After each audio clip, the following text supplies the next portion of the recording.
Yo-hooo! Hello! Welcome to today's stream! How's it going today? I hope you all had a great day! I've got a little tiny gremlin here with me. A little tiny, very fluffy and adorable gremlin that is trying to bite me. I don't know how I'm gonna draw today, but I'm gonna try. Yo-hooo! How's it going? Bienvenidos al stream de hoy. ¿Qué tal estáis? Tengo un gremlin aquí. Es muy adorable, muy suavecita y muy... que me intenta morderme. She's trying to bite me. Every time I try to draw and she's here, she tries to bite the tablet pen and it's impossible to draw. But first of all, Yo-hooo Empanada from the past, Yo-hooo Luna, Yo-hooo Giver, Yo-hooo Princess, welcome! How's it going? Hope you've all had an amazing day today. Espero que hayas tenido un buen día hoy. Yo tengo ganas de dibujar hoy. Sigo sintiéndome muy productiva. I'm still feeling very productive. I have a lot of... what's the word in English? I'm forgetting right off the bat. I really feel like drawing today. I finished a bunch of things for one of the projects I'm working on, so work is being done behind the scenes. And today we're gonna continue the Paint Monday challenge. We've got a ton of chibis to finish. A lot of them. They never end. Fatigue is the word? Not really! I'm feeling very energized and motivated, so the opposite of fatigued. Yeah, I'm motivated to draw today. Wait, cat, she's looking at me. She's like staring at me right in my face. Baby, you're gonna let me draw, right? You're gonna let me draw. You will, right? You're not gonna be begging for attention the whole stream. She didn't let me sleep. I was trying to sleep this morning and she refused to let me sleep. She's so cute. I can't even be mad because she was just trying to get my attention. She's so cute. Ni siquiera puedo enfadarme con ella porque es muy adorable. No me dejó dormir hoy por la mañana, pero es muy cute. I can't even be mad.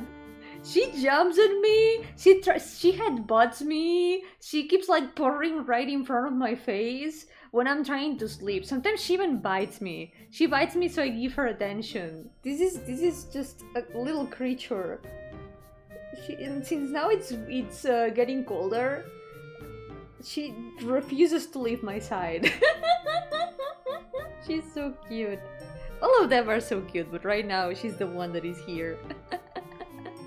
Como ahora se está volviendo el tiempo más frío, no quieren separarse de mí los gatos. Y a esta señorita no me la saco de encima. Pero no puedo decirle que no porque es muy adorable. So, let's get to work. Last time I finished some base colors. We're starting to get some color in this batch. And I also finished some lines. I guess I could work on some lines, but do I feel like doing line arts? A little bit, so maybe I'm gonna do one of them. Because the next one's gonna be a bit complicated in terms of lines. There's a bit more complex shapes and stuff. This one is pretty simple though, so I'm gonna line art this one. And then we're gonna give colors to all of them. Today's gonna be more fun because lines are one of the most less interesting parts of drawing for me. I feel like the parts I enjoy the most of drawing are probably sketching and coloring. Lines are like that part in between that if I can skip it, I do. But this time we gotta do it. We can't skip the lines this time. We gotta work on them. Let's go. Just one. It's gonna be just one. And And then we're gonna give colors to all of them. Seeing the badge become more and more colorful is already very satisfying.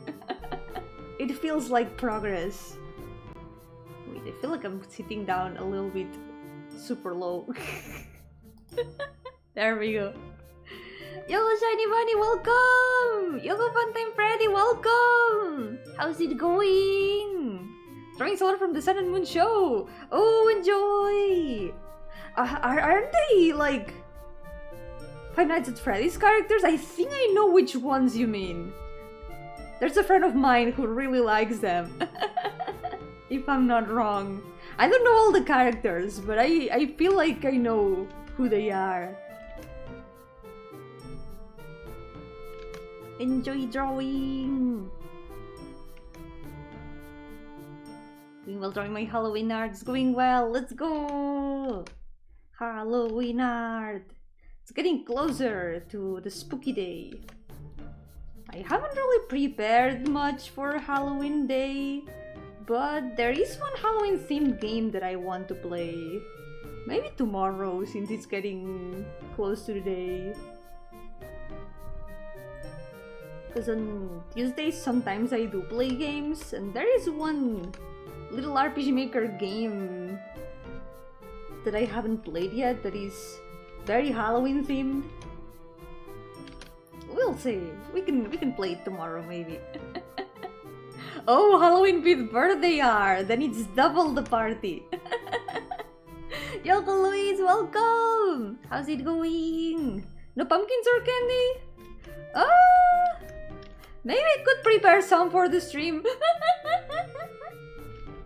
So funny thing for those who don't know, here we do not celebrate Halloween, we celebrate something else.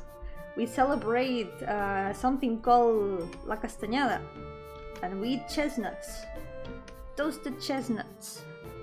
It's like a sort of harvest festival thingy. But we don't really celebrate Halloween as a local thing. Some people do it because it's popular, but it's not, there's no big habit of going around and asking for candy or dressing up. We just eat chestnuts, toasted chestnuts. There's even stalls on the streets that sell chestnuts. It's super cool because when you walk by them, you can feel the warmth of the stoves they've got. Because they toast the chestnuts right there. They've got like well, not ovens. It's like they just toast them in stoves, like carbon stoves, and they are just there in the stalls in the street. And since this season it's starting to get colder, it is really nice to walk past them and feel the warmth of the stoves. It's so cool. And also the smell of the chestnuts is super good. It's a very nice season for walking around outside. I should maybe walk around outside a little bit more. At least it would be pleasant with the chestnut stalls. Yo, Masaiker, welcome! How's it going? Welcome to the stream. Enjoying my Halloween, just finished this profile picture and watched Terrifier. Oh, did you enjoy it? Or were you scared? Maybe a little bit of both. If it's called Terrifier, I assume that it is very scary. Yo, Makoyo, welcome! How's it going? I didn't really take much of a break. I said I would stream on Saturday and then I didn't. I'm sorry. I lied. I failed you all. I'm so sorry. I even had the thumbnail prepared, but then Saturday came and I was in the middle of working on some dog sprites for the next story of Stories of the Dreaming World. And I just continued working on the dog sprites and never prepared the stream. I was going to stream on Saturday, but I didn't. But no, today I'm streaming at the intended hour. I've not had chestnuts by themselves, but I've had chestnut hazelnut jam when I went to Europe. Oh, that sounds super delicious. Yes. I think I haven't had chestnut jam or hazelnut jam. Maybe hazelnut jam at some point, but not both at the same time, like a mix of both. It sounds really good though. Maybe I can find it somewhere.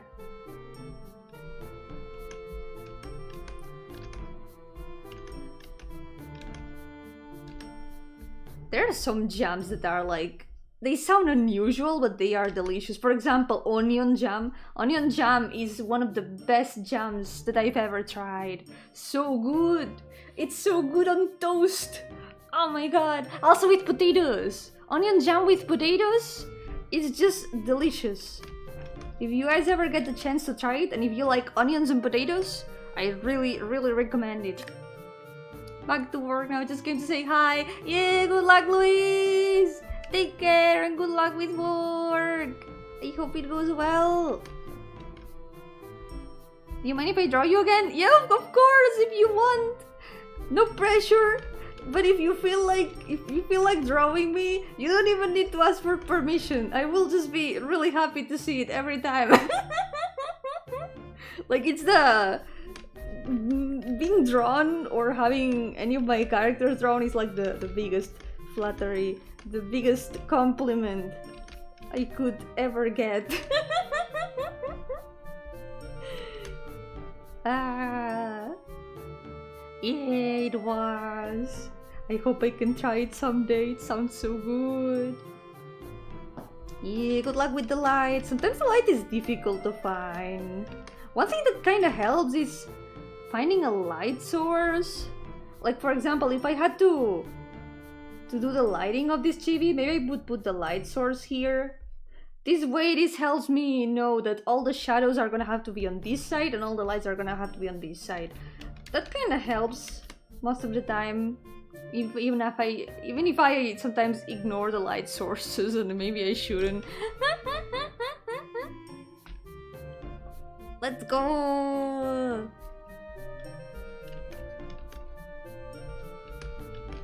I would be glad to see any drawings that you guys make of me. I will feel very honored. I don't want anyone to feel pressure to, but if anyone wants to do it, I will always be glad to see them. You don't even need to ask for permission, just... I will cry of happiness. What color light with Halloween color palette? Maybe yellow could work.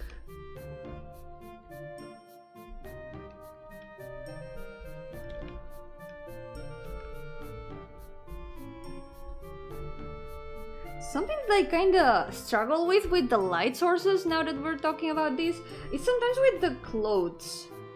Because, for example, if the light source is here I would add the shadow here. But here on this side, I would be tempted to add it here, just because it's the same side of the arm.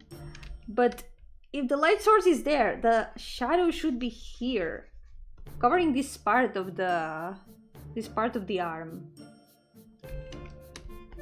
It's a little bit hard to decide sometimes.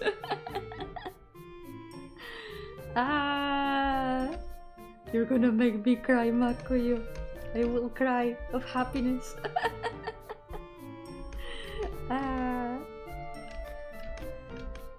Oh yeah, the thing I was mentioning earlier. I've been working on some talk sprites for Stories of the Dreaming World. Look these. Ta-da! Been working on these past days. I did a lot of expressions for the characters of the story. Hehehehe. Soonish, there will be a new story. Hehehe. I don't have that much left to put. I think I'll only have to work on some sprites, maybe some extra illustrations. and then just make sure that everything works well together. Yay!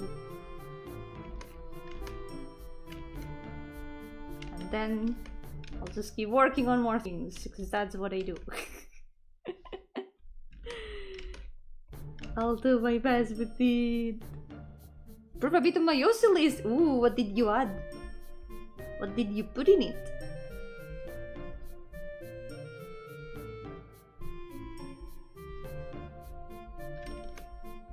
Let's see. Her hair is being a little bit complicated to line today. I feel like the lines are turning out a little bit irregular at times.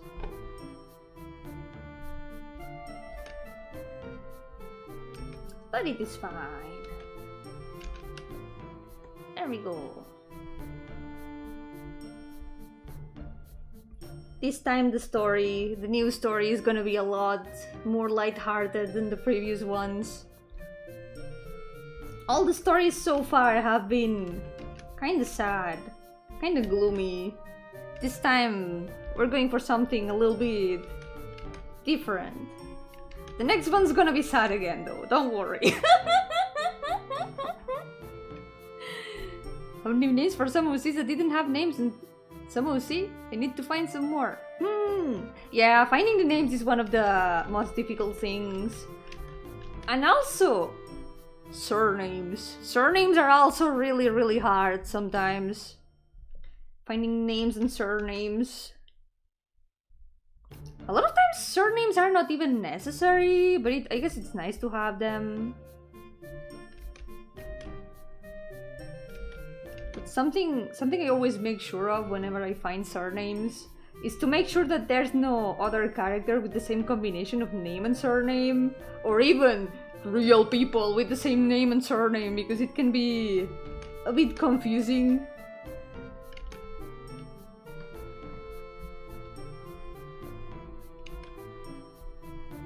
Sometimes it's nice to make up the surnames so it's not a real surname. Sometimes making up words kinda works for it.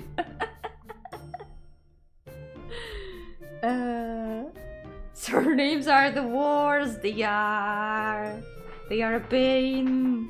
A lot of times I don't even look for surnames because it's not necessary. A lot of characters don't even have surnames because they don't follow the same kind of naming for families, or maybe they just don't care about the surnames. Because in the end, a surname is something that is passed down from family members. So maybe it's not necessary for all characters. It really depends. But for the characters that need it, it is important to choose wisely. How no see with the same name, I have to add the surname so I can know who is who. That's a good point! Adding different surnames to characters with the same name. That's a way to have a character with a repeated name, yeah. Because when you think about it, in the real world, names are repeated all the time. There's people with the same names. So I guess it is fine to have OCs with the same name also. It's gonna be better drama than those dumb drama my grandmother used to watch. Is low budget. Don't worry, mine is also low budget, but I hope I've done my best with it. Yo-hooo, Valeria, ¿qué tal? Me sale solo, no sé. Es como que la risa es un reflejo que me sale mientras hablo. No puedo controlarla. Está fuera de mi control. ¡Uy! Vuelvo a tener una gata. I have a cat again. There is a cat, a baby. You're gonna let me draw, right? She's so cute. Es muy adorable. ¿Por qué está tan chiquita? Está chiquita y peludita. ¿Por qué eres tan cute? ¿Por qué no creces? Nunca has crecido. Nadie se va a creer que tienes 11 añitos. O 10, ya no me acuerdo. She's like 10 or 11 years old. I think she's 10 years old. No one's gonna believe that she's 10 years old. She's so tiny. She never grew up. This cat never grew up. She's so small. You're so small. You're so cute.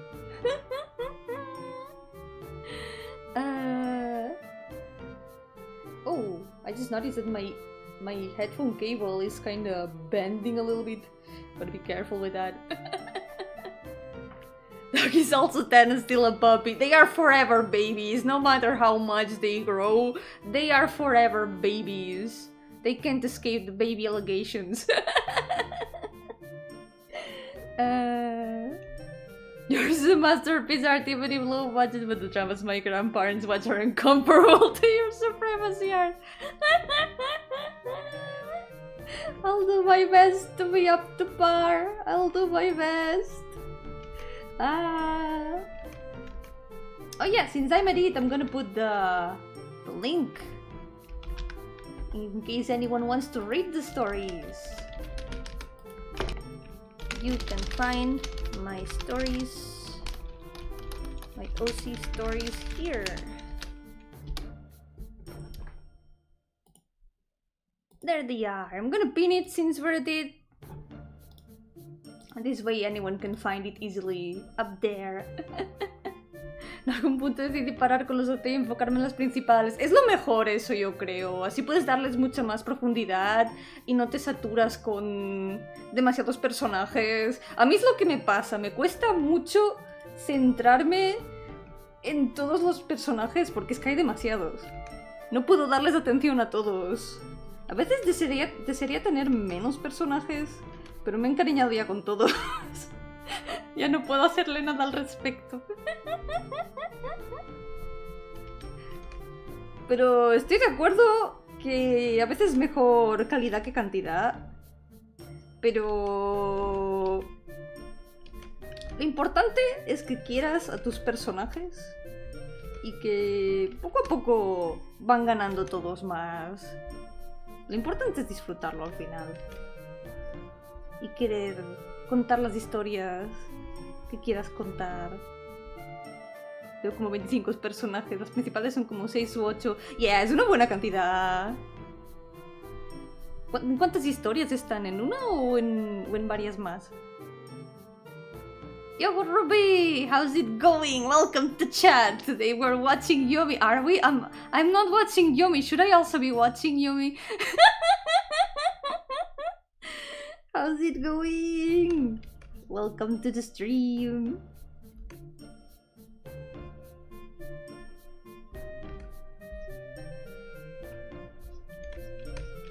La manera en cómo logro centrarme en los personajes o decidirme en cuáles centrarme es que como los tengo divididos por historias, cada vez que pienso en una historia me centro en los personajes de esa historia y así ya voy como definiendo lo que ocurre y cómo son la gente que hay en esa historia y setting.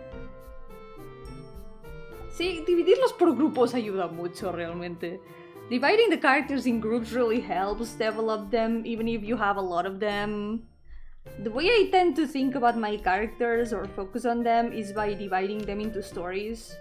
Every time I feel like thinking about one of the stories, I focus on the characters in them. And this way I can give them more content among all the more than 400 of them. That's way too many. Yo-hooo Hexenian! Yo-hooo Ice Place! Welcome! How's it going? ¿Qué tal estáis? Welcome to the stream! End of the year gets hectic for teachers. Barely have time for lunch, especially since I was gonna make up for the months I was armless. No, don't worry, Ruby! Have you finally recovered? Are you feeling better now?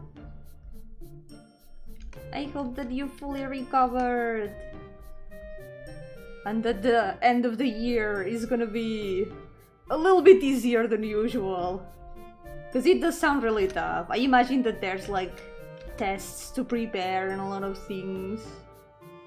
Be strong, you can do it. Me estoy formando las historias apenas, pero por ahora tiene una buena estructura. Yes, eso es lo importante.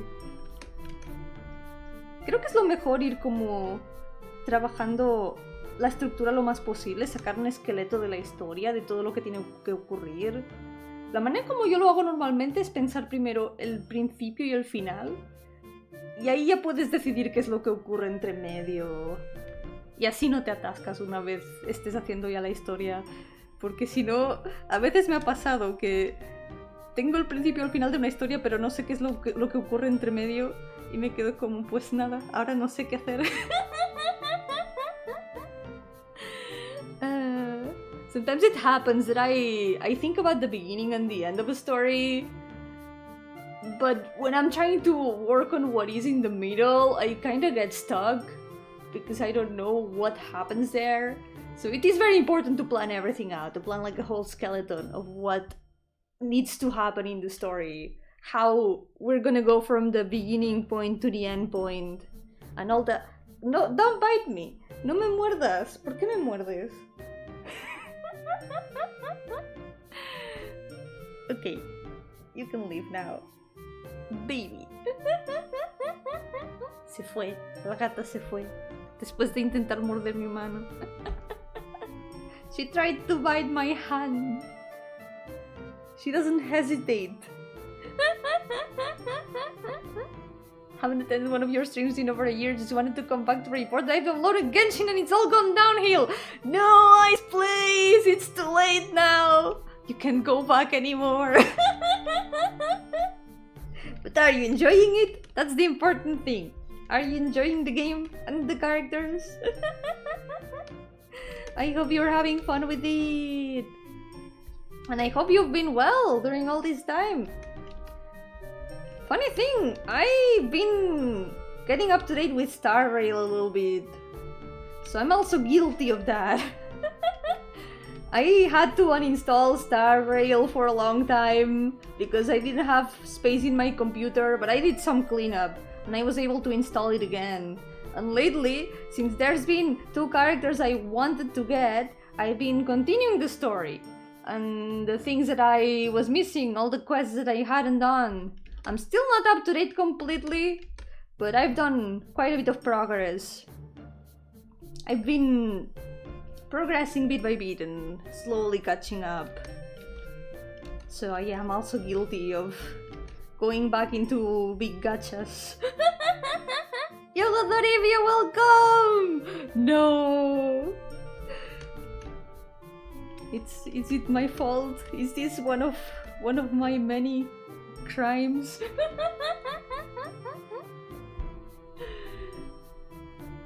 I swear I'm innocent. I literally did nothing. It was all Ice Play's doing. It was not my choice. Been playing Zelda Zone Zero, Woman Pretty Simulator, I can't. I do agree. There's very cool designs there.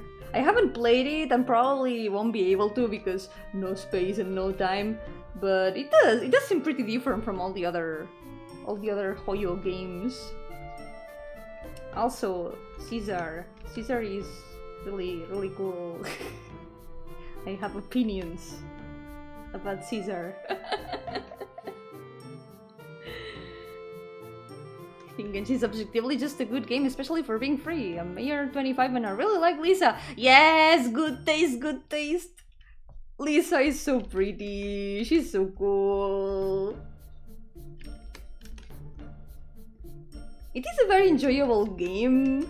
I feel like I really like the exploration part and all the places and music. It is a very pretty game. It is super nice in that sense.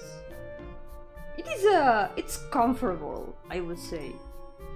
It's one of those comfort games where you can just walk around and chill and explore. You prefer long or short hair? Long hair. Personally prefer long hair. But short hair is also nice and practical. But personally, if I have to choose between both, definitely long hair. No space and no time, woman. You can full have your chat, but not me. Final Fantasy 14 is more than 60 gigabytes.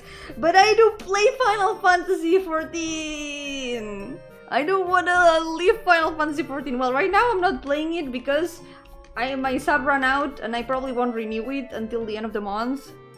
Because I wasn't really playing it lately. So why have the sub active if I'm not playing it? I guess I'll go back before the Halloween event ends and that's it. But for now I'm taking a little bit of break from it. And I'm not uninstalling it because installing it is a lot of time. I don't want to uninstall it. So I recently read the fanfiction I really liked. Oh, crossover! That's cool! Ah, the pain of having to wait for the next chapter of the fanfiction! Oh no! I hope that they update it. Be strong. I'm not much of a fanfiction reader, but I do hear a lot of people talk about the pain of waiting for a fanfiction update that hasn't updated in months. As soon as you see that last updated months ago, you know that there's probably not much hope that it's gonna be updated. I feel your pain. Man. Pain of having to wait for a sequel fic? Oh no! Well, I guess it's kind of like waiting for games that haven't come out yet. It's pain. Hopefully it will get updated. Yoko Frederick, welcome! How's it going? Welcome to the stream.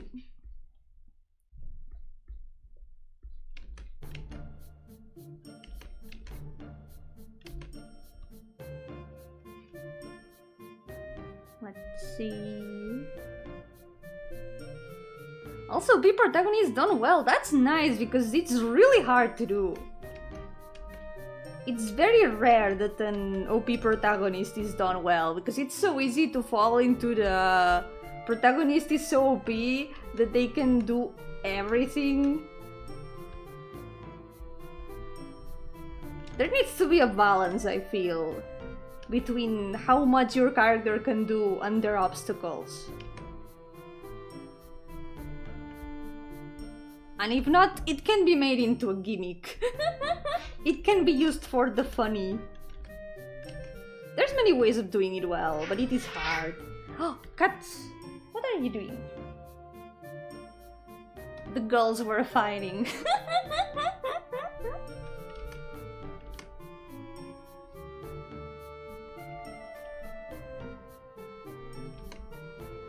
At least think positive. If it's a sequel fic, at least the first one is finished.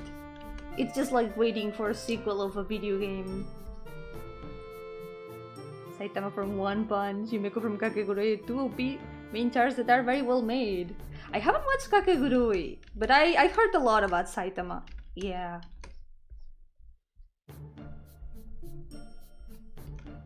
Feels like Saitama is more on the haha OP funny character, funny OP character.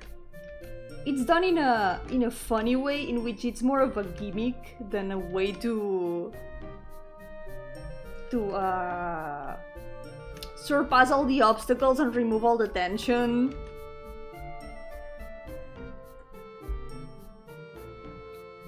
But it also depends on what the story is about in the end, because not all stories are about high stakes in the end. From what I've gathered, One Punch Man is more about the poor guy's struggle of I'm so strong, I don't even find fun in this anymore. This is just a chore. Still has normal powers that need to be solved without punches. Yeah, I think that's the key to it. Putting other pudding. Why did I say pudding? I'm not hungry, I swear. It's like there needs to be something to contrast that powerfulness. For example, giving the character some other sort of conflict. something that maybe they cannot solve with their powers. Something maybe personal. Maybe something, something more mundane, perhaps, even. There's many ways of doing that.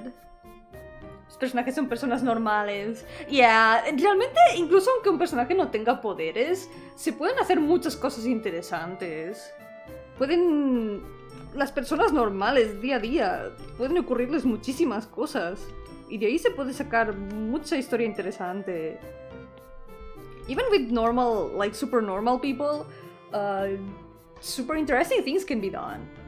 Lots of things happen to normal people all over the world. Every day. You can make very interesting stories just with that.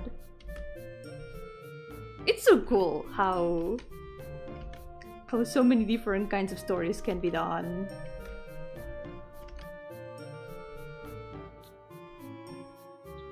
¿De qué país eres? Soy de Españita. Yeah.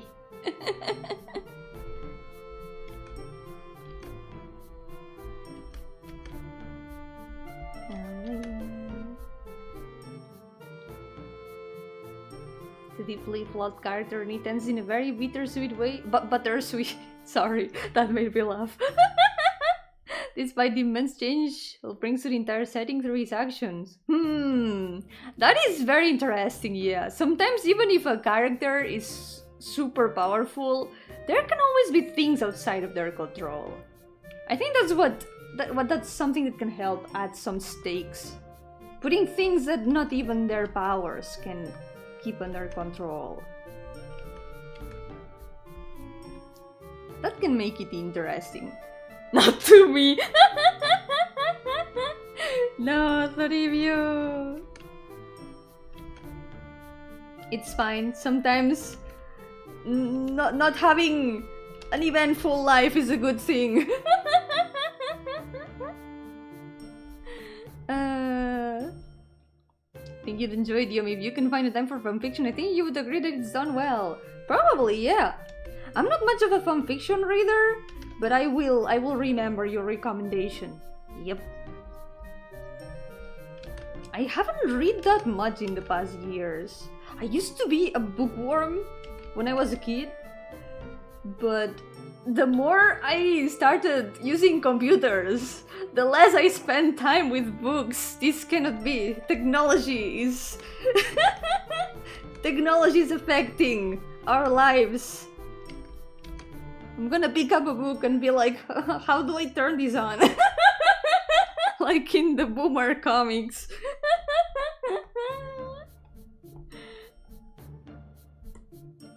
Tengo que aprender a dibujar hombres porque a la Valeria del pasado se le ocurrió dibujar solo mujeres y ahora las consecuencias le caen a mi yo del presente. Te entiendo muy bien con eso, me pasó exactamente lo mismo. Dibujar hombres es muy difícil. Drawing men is really hard. I also used to only draw cute girls and now I'm suffering the consequences. It's so true.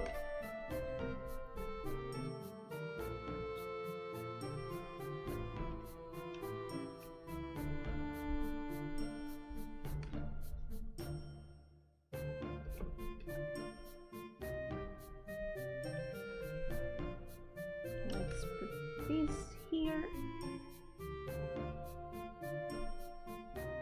Final conflict all faces toward the end of the fic is actually about choosing a path to either be galactic dictator or give up all control and leave the future to others. Yeah, that is a decision with big consequences.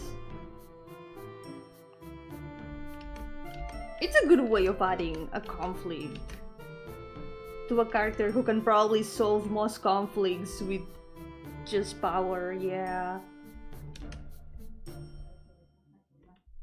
Something that I really like to do with my characters, I feel like I tend to do a lot of characters that are pretty powerful, but I do like to give them conflicts outside of their reach, outside of what they can deal with. For example, one of the main characters in the in the stories that are pinned up there in the chat, one of the main characters in Stories of the Dreaming World is an immortal alchemist who has done like probably everything that there is to be done in the world. She has literally lived until the end of the world and went back to the past. But she has so many issues. Because the problem is that her immortality is her problem. She misses her friends. And that's something that her powers cannot solve.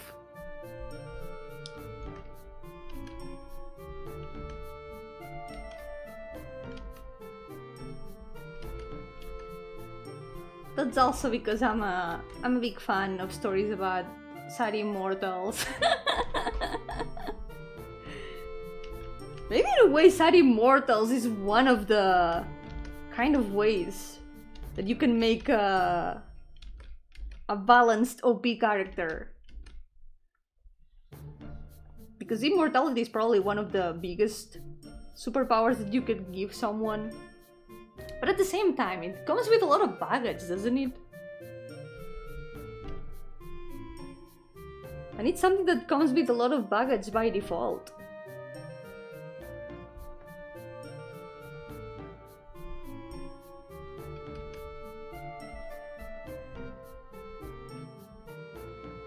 Remy from Ratatouille is the best cook there is. He's a better human than Linguini in every way, and his character arc is almost completed without wisdom from outside sources. But he still feels like an actual character. I haven't watched Ratatouille in a long time, but it is... I remember it was an interesting movie.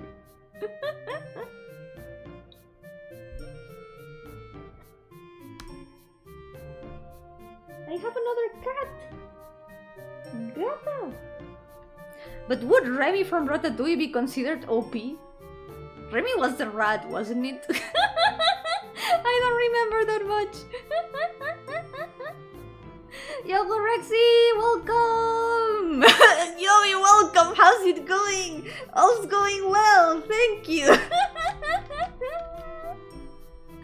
Here I am. I just got here.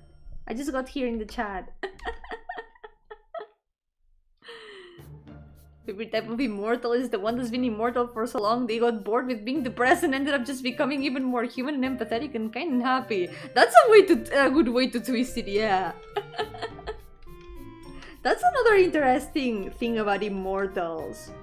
How each one of them takes it. How each of them feels about it. Something that's very interesting to explore, I think. He was a rat, but he was so talented as a chef that he became better than others just by himself. He read a single book.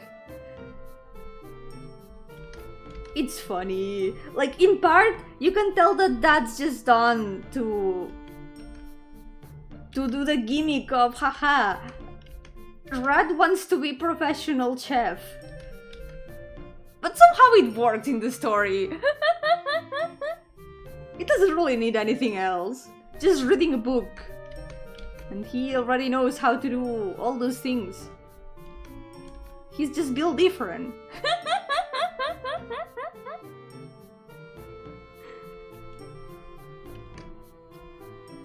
It kinda... When you think about it, it kinda poses a question. Like, what if someone who has the skills to do something doesn't have the ways to be able to do that something?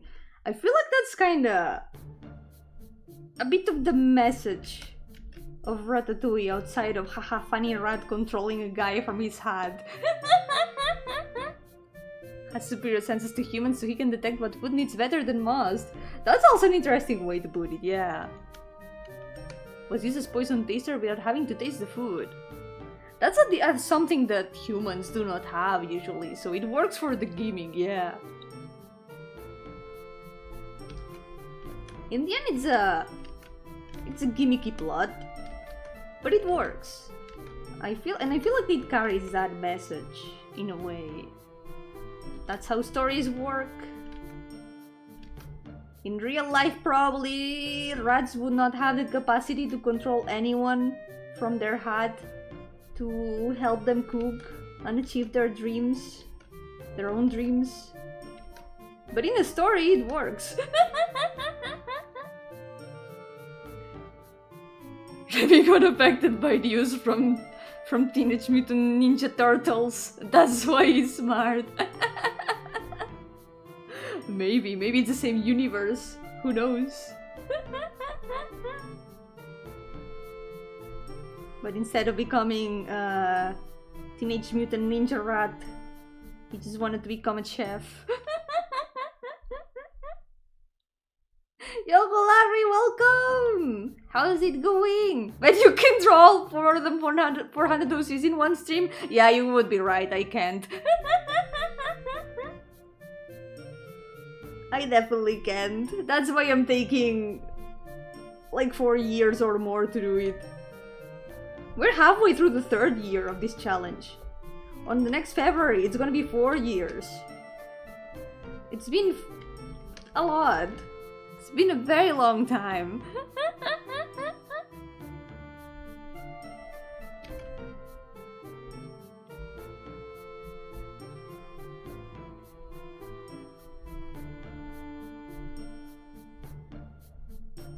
Frills.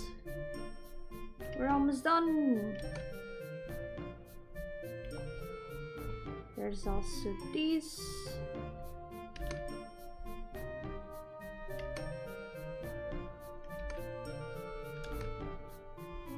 Back when I was drawing, I like to draw flowing clothes like her dress, so I would draw Superman, Batman, and other characters with a cape. Yeah, capes are so nice to draw in a flowy way. Look at these capes. I love drawing flowy clothes. I feel you with that. It's one of the most fun parts. Flowy clothes and flowy hair. It's the most fun part to draw. It can also add a lot of dynamism to a drawing. Just by making flowy clothes, even if the pose is kinda static, you can add a lot of dynamism to the composition. Just with how the clothes are moving.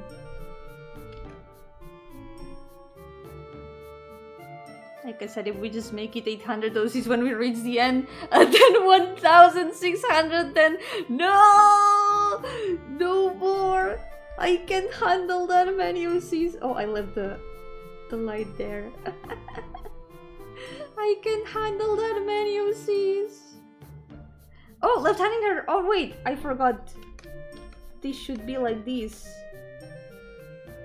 How was I supposed to do this hand? Oh, that was not a thumb. I'm dumb. That was not supposed to be a thumb. Nice catch. This is a pinky finger. It's just a little bit separated. So I ended up getting distracted and drawing it as a thumb. But it's not a thumb. Yellow Mongos, welcome! How's it going? Welcome to the stream. She's cute, looks like she needs a little nap. Yeah, she does. She's so eepy. She's usually very apathetic.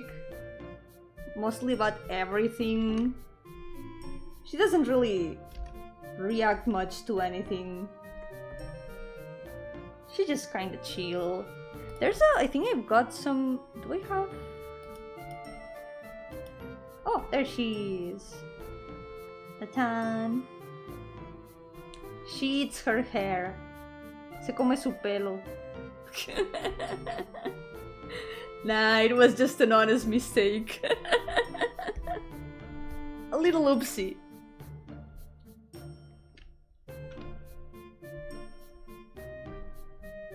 Okay, let's put the boots here. There's also... Oh, there it is.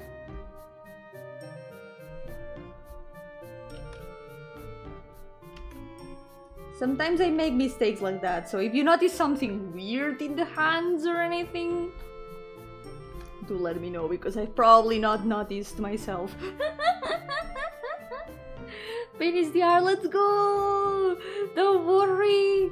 If you post it, I will check it out. After the stream, I'll go check it out. Let's go! Good job! Good job on the light! Used to do that myself with my hair like that. Me too! I also used to do that. I don't do it anymore, but I used to do that. Maybe that's what she got from me. Maybe she took my hair-eating tendencies. And now she's the one that does it.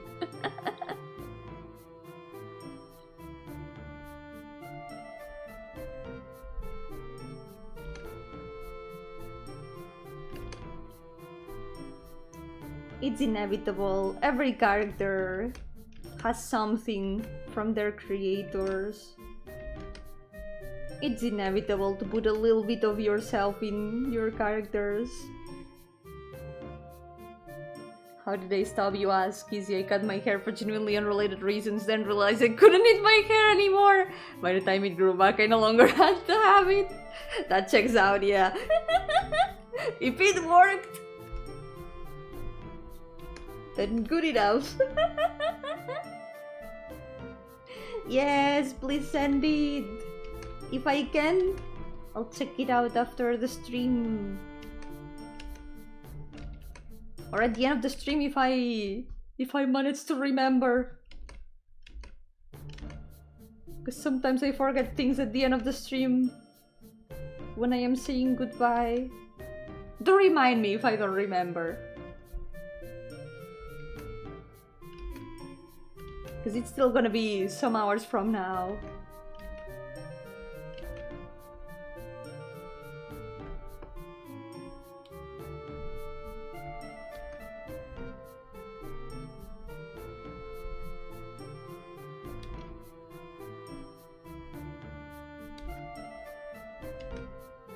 Now let's show. There we go. The line art is done. Let's go. Gonna fix these lines a little bit. I wanna try to do better line weights, because I feel like a lot of times I could do line weights a lot better. Line weights is like depending on what part of the character it is, doing different thicknesses for lines. For example, in the outer parts of the character, it's usually better to do thicker lines. And then for smaller details, like for example the inside of the hair, these lines here that define the inside of the hair, it's better if they are a bit thinner. It's something that I need to practice a little bit more.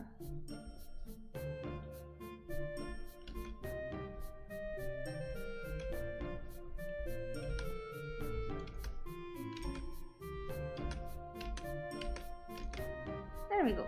I guess this works for now. That's why all my characters read like they're autistic. Totally not because I don't know how to write neurotypicals, because they confuse me. That's very fair, yeah. It's way easier to write from a perspective that you know well. And it also offers your perspective through the characters. It's a kind of a way to communicate things from yourself. It is still a way of writing about something that you know, but writing from characters from your experience, it feels like maybe how to say this. It feels like maybe you're not doing anything different from usual because you're just writing what you know, but for others, those perspectives might be completely new. I think it's still interesting. What artists do you draw inspiration from the most? When I drew it was Jim Lee and Dan Jurgens. There's a lot of artists that I do get inspiration from. Mostly artists that I follow on the on like social media and stuff. It is a bit hard for me to define like the ones that have influenced me the most, but I do take some influences from various places and artists. I feel like the way I draw is kind of a bit of a patchwork of things I've liked from a lot of artists. I don't think there's like a specific one that I would say is the most. Feel fairly confident you may butcher that name. Probably. I probably did. Jurgens? Is it Jurgens? I don't know. I apologize to Jurgens. Could be. Yeah, could be. I apologize. I don't know how to read some words. Do correct me if I read something wrong, especially if it's in English or any other languages that I might not know. ¡Yay! ¡Bienvenida de vuelta! He terminado las líneas. ¡Tachan! I finished the lines. I'm gonna add another line here to separate these.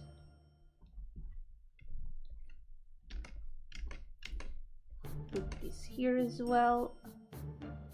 Oh, no estaba cuando dijiste de qué país eres. De España. Soy de España.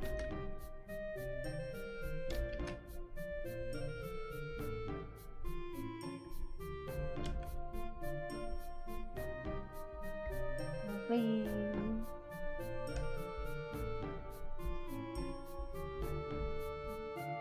Nací en Venezuela, pero vivo en Panamá. ¿Cómo de diferentes? ¿Se siente diferente? ¿O no recuerdas mucho de Venezuela? Porque quién sabe, quizá te mudaste muy pronto. No tienes mucho acento. Quizá porque tengo acento catalán. Soy de Cataluña en concreto. Así que quizá mi acento es como un poco más diferente. Rico looks like VTuber bait. A little bit, yeah. I can think of some VTubers.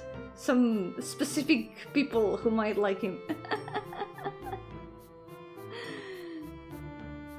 What does nací mean? It means born. Yep. It means being born. De muy pequeña recuerdo muy poco. Yeah, entonces sí, es difícil recordar.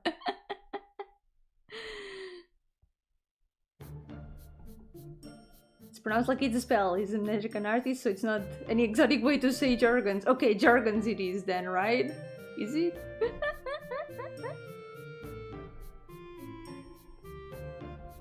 Let's see.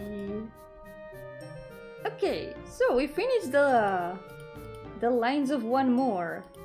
And since I feel like coloring more than line arting today, let's do some base colors. Let's go. We'll start with this lady. We're gonna go in order. Mi familia aún está allá, aún solo vinieron mis padres y hermanos. Entonces es un motivo para ir a visitarlos de vez en cuando, imagino. Está cool.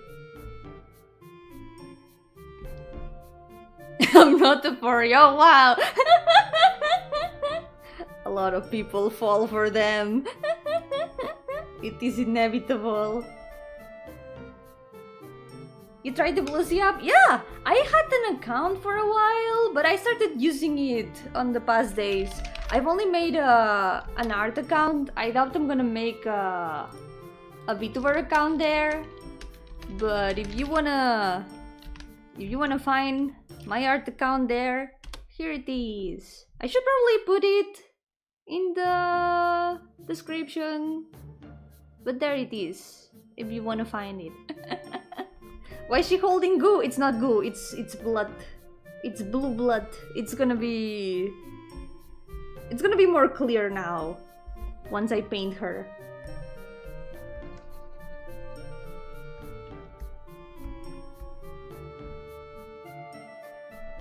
First, let's add the rest of the colors.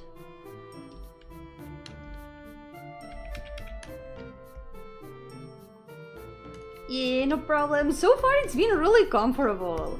De momento ha sido muy cómodo mudarse a Blue Sky. De momento la verdad me está gustando bastante. Tenía la cuenta desde hace tiempo, pero está siendo muy cómodo.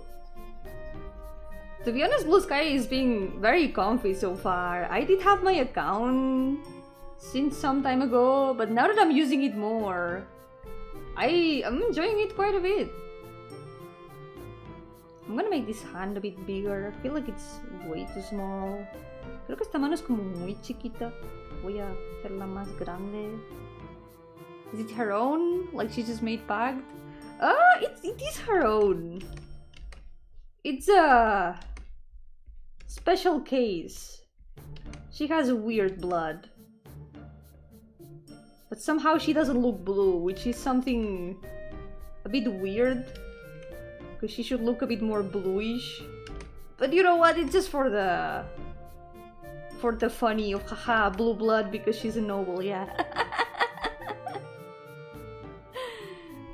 A lot of artists are going to Blue Sky. It's like Twitter for artists. Seems like it's the modern day DeviantArt or Tumblr.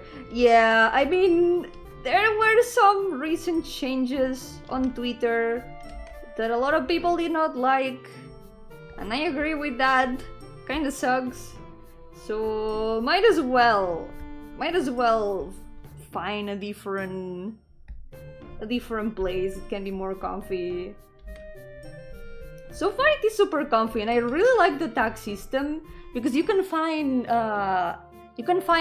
tagged posts from a single account. For example, if I have the hashtag OC in my account, you can find all the posts from my account that are tagged as OC. I think that's something that Twitter should have had, and that I'm really glad that Blue Sky has it. It makes it way easier to find posts of something by a single person. And this way the art doesn't get lost and stuff. What was the change on Twitter? They changed the blocks. They made it so people who are blocked can still see the tweets of the person who has blocked them, but they just can't interact with it.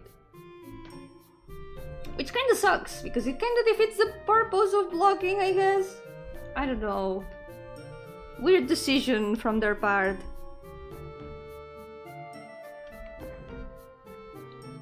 Bad buns, bad buddy, Yomi. But it's funny! It works and it's cool! I don't know! It's gonna be here, dark blue. There we go. It's funny! She got blue blood because she's a noble, haha! Maybe it tastes different, who knows? This is a story that may or may not have vampires involved, so who knows if the blood is something interesting for them. The artists reblog each other a lot, so you follow one artist and quickly follow 10 more quite easily. Yeah, I feel like I felt a lot more brave to reblog people. I've always been kind of hesitant on like retweeting other people's posts, and I wanted to because it's like I want to show people my friends' art. I want to help spread them, but at the same time I was kind of scared to do it. It was like, is this right of me to do, or should I keep my blog only with my art? What is the right thing to do? It's kind of stupid, but I don't know. I kind of felt like maybe I shouldn't. Like, maybe I shouldn't reblog or retweet things to keep it with only my art. But now that I've started out here on Blue Sky, it just feels a lot more comfortable for doing that. Because now I know that my posts aren't gonna get lost.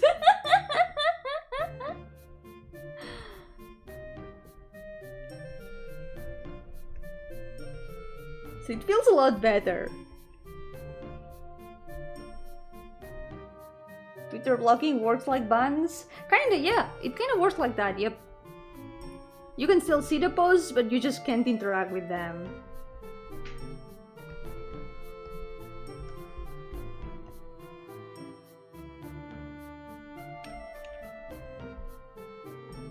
Pero to remind her, take care, Mako, you have a good night. Thank you so much for coming.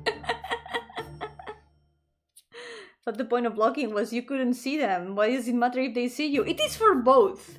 When you block, you can still see them, but their posts aren't gonna show up and they cannot interact with you. But now those people can still see your posts, even if they can't interact with them. But imagine, for example, that someone is stalking you. What is the point of blocking them if they can still see your posts? It just defeats the purpose. And it is a risk for a lot of people. It's one of the examples that people have put the most.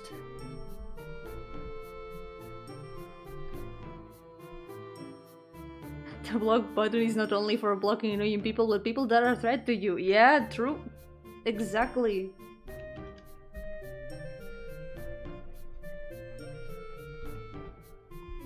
They could always see your tweets anyway by logging out. Not really. I think nowadays you can't see tweets if you're logged out. Because sometimes I've sent tweets, for example, to my dad and he couldn't see them because he does not have an account.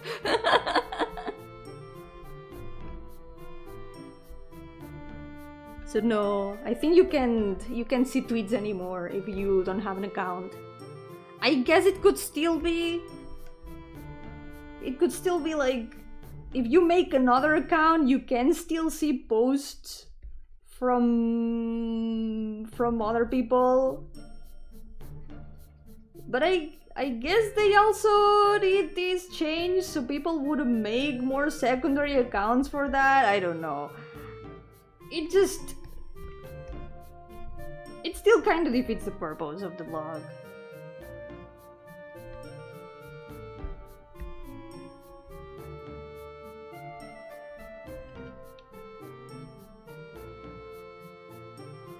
Seems like something where someone who owns Twitter wanted to see what people were saying, right? It kind of feels a bit like that. Like someone didn't want people to give secrets from them. Ain't that a little bit funny?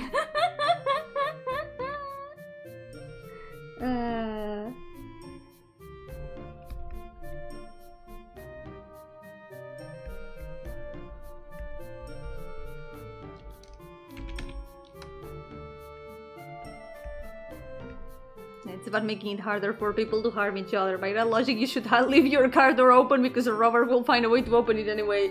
Yeah, exactly. Having more ways to dissuade helps, after all. Even if people who really want to do it will still do it anyway, having ways to dissuade helps reduce the risk, after all. Like hiding likes seemed like someone didn't want anyone to see what they were liking, right? I don't know, feels like it can be a coincidence. All these decisions can't really be a coincidence, can they? Ah, boy. I don't know, Twitter kinda sucks at the moment. So it's comfy to have a new place that feels comfortable. I feel a lot of people have said this, but it feels like Twitter used to feel years ago, and that is nice. Starting out in a way, it sucks because you have to rebuild from the ground up once again, but at the same time it's a fresh start and it feels nice. Can be, it seems like, yeah, I don't know. It's a mystery. Just easy to follow sports and VTubers are really post on it. Yeah. Everyone uses it for what they prefer. For some people it's just like a place to post art. Like for some people it's part of their job. It is a way of promoting things. Other people just use it to see cool things and don't really post anything. They just use it to share things.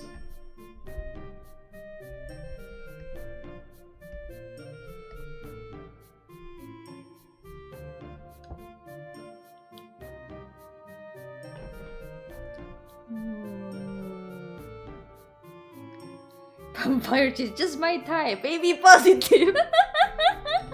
I haven't really decided blood types for the characters.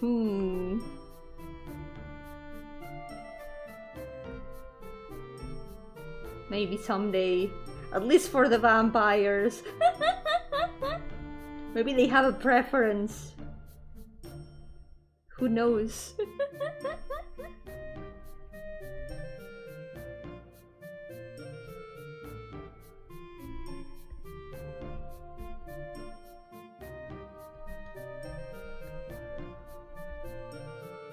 Have a master lock padlock on my guards, even knowing how shit master lock is just as the tether run. Tether blocks are a tether run. They won't stop a dedicated hostile, but they're still useful, yeah. Better to have them than not to have them. Yep. Let's not blame the victims and let's not make it easier for the bad people to do bad stuff. Yep, very good point. It's mostly that, just helping put some measures. And not removing the measures that work. Because honestly, there was no reason to change blocks. There was literally no reason to change something that already works, as intended. Unless there was something to gain from that, from whoever made the decision, whoever that is.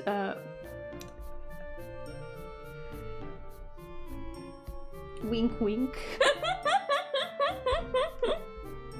Exactly. That's the only reason. It's just that, and it's not a good reason even. It's like, that's why it sucks. I don't know, man.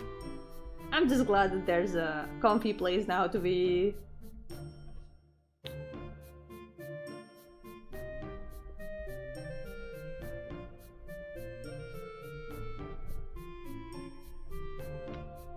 Okay. Now the ribbon. Oh, I forgot the lines on this sleeve. There's also other blood type is OMG. Oh my god, so true.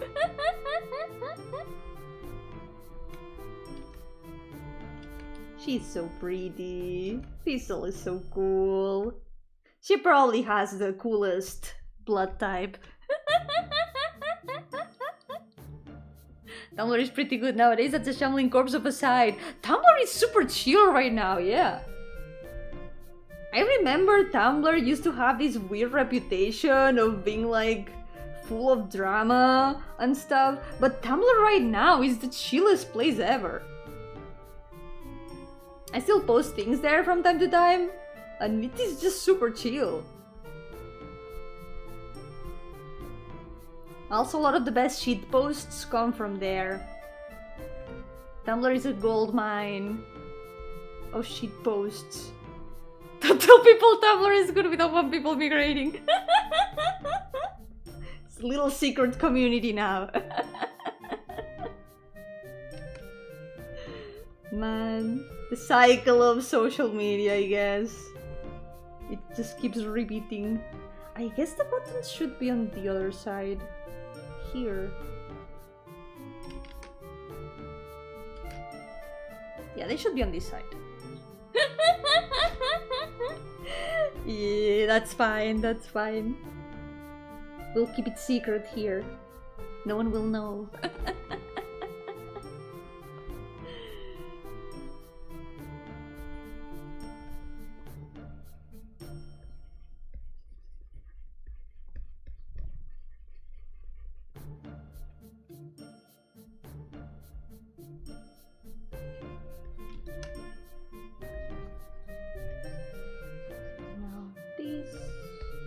Oh my god, look at these unpainted pixels! No! So many unpainted pixels. Whoops. Yeah, Tumblr has really suffered. Tumblr doesn't deserve the hate it gets a lot of times. Like, sure, it has had some of its very dark times. There's been a lot of things in the history of Tumblr. Like, you know, remember the ball pit?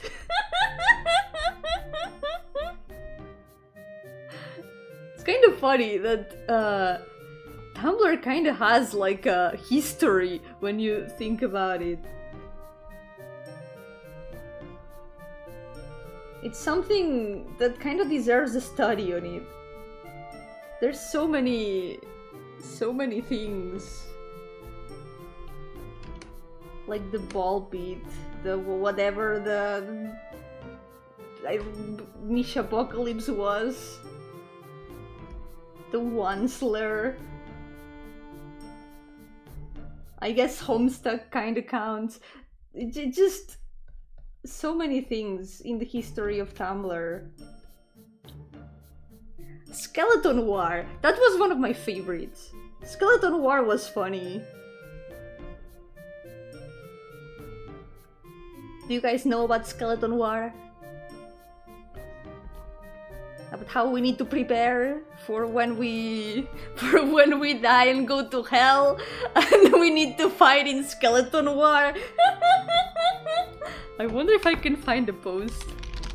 Skeleton War. That was one of the best things from Tumblr, honestly.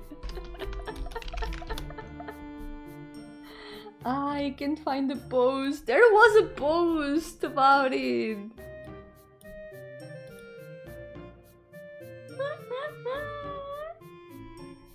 Our sexy man contest is fire. Yes, those are super funny. Oh, I found one of the posts of Skeleton War. I think this one was the first one.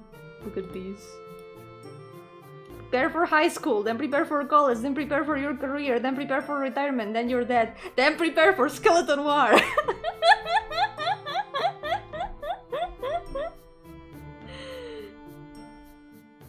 This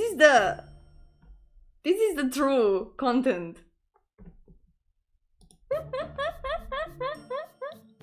Reagan should have won. But what about Sans? Okay, guys, vote. Sans or Reagan? I don't know Reagan because I haven't watched Mob Psycho. I have to vote Sans. Skeleton Warriors. It's an old meme, sir, but it checks out. With all these things like TwitchCon, we should have some sort of convention for Tumblr. Yeah! For those who don't know, there was a Tumblr con a long time ago. And one of the most famous things in it was that there was a ball pit. Famous photo of the ball pit. Yeah, DashCon, the one with the ball pit. The extra 20 minutes in the ball pit. It's so iconic. It is so iconic, oh my god. Apparently, someone pissed on the ball pit. That's another reason why it became so famous. It's so incredibly evocative, like, it's so empty. Just this photo tells you so much about DashCon. You don't even need to be there. You just see this photo and that's everything you need to know. Everything. It's so empty. There's no one. No one even in the ball pit. The chairs are completely empty. There's nothing in it. The tiny ball pit here in the middle. It's like... It is truly a liminal... This is a liminal space. DashCon was a liminal space. This probably was celebrated in some place of the backrooms. I'm sure of it. Okay, Rachel has the colors now. Let's move on to the next one. Next one is Jasper. This guy.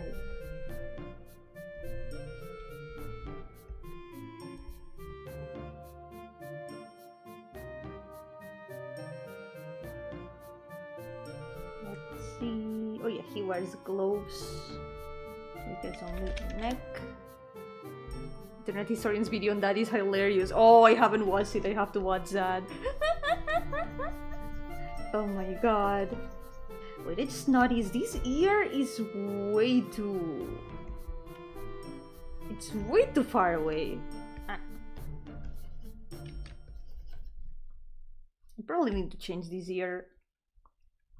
Why is the side serrated? Because it's shark themed. It's the rule of cool. That's why it's serrated. Just so it's cooler. Promise me you have to see it. I have to. It's gonna bring back memories from those times. I've been on Tumblr since like 10 years ago or so, I think. I think since like 2014 or so.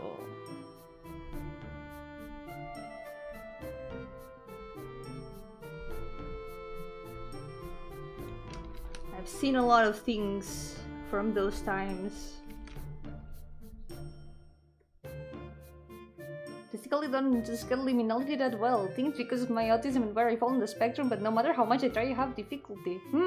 I think it's also that liminality has kinda been distorted in meaning.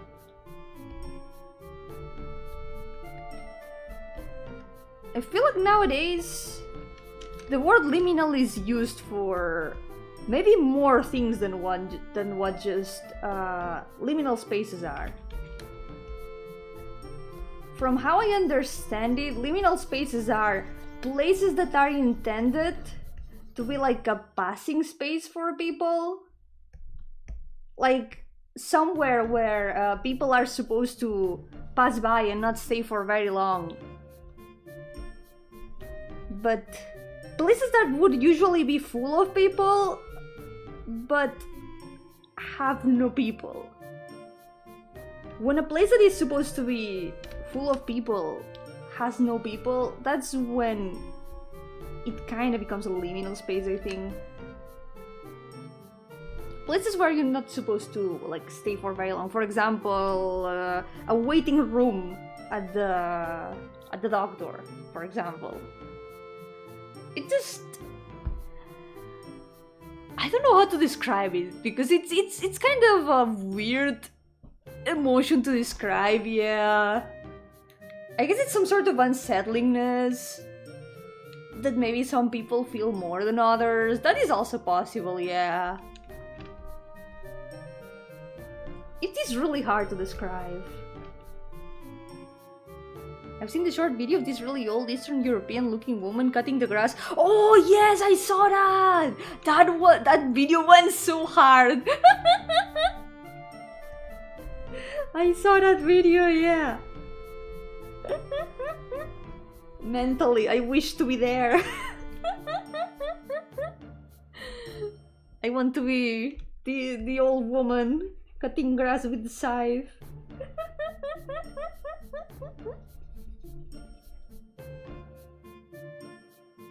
I understand liminal space is not the place to be, but the place to pass through. Yeah, kind of like that. Somewhere where you're not supposed to stay for very long. Yeah. It's uncanny because, well, no one is supposed to be there. Specifically, the desert and tells you it's dead. Yeah, that's kind of the feeling that it's supposed to mean. The uncanniness of seeing a place that usually would be full of people, being not full of people. Being empty. I guess that's kind of how it is. I don't know, for example, the picture of Dashcon. The picture of Dashcon. I hate using these for a like serious description. The picture of Dashcon feels liminal because this is a place that is supposed to be a convention. It's supposed to be full of things. It's supposed to be like maybe there in a normal convention there would be more stalls, there would be people around, maybe there would be a bigger ball pit, but this is so empty. It's deserted. It's just something feels wrong in it, I guess. I don't know. I guess it's kind of like that. But it's funny that it's Dashcon.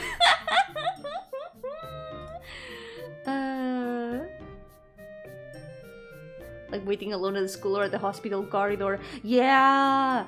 Yeah. Also, maybe being in a train alone, I feel.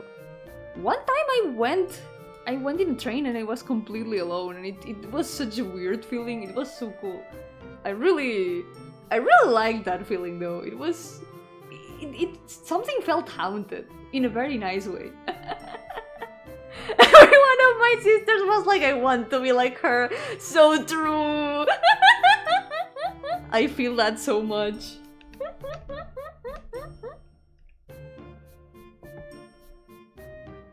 Is Jasper supposed to remind me of Olive? Not really, but I guess I can kind of see the smugness.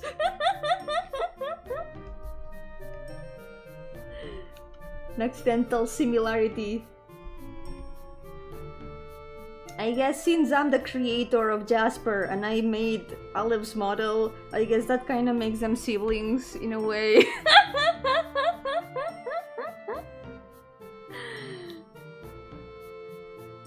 The kind of no I'm vibing out is it sits down the cold floor in the shopping mall in the ale near the wall. I'm not rude to look at my phone for 20 minutes. I feel that, to be honest. Sometimes it just feels... It doesn't have to... Liminal space doesn't necessarily have to feel bad. Some people do find comfort in that. I don't know, like the same way that I did not feel uncomfortable in the empty train. It just felt haunted in a way. But it was not a bad feeling.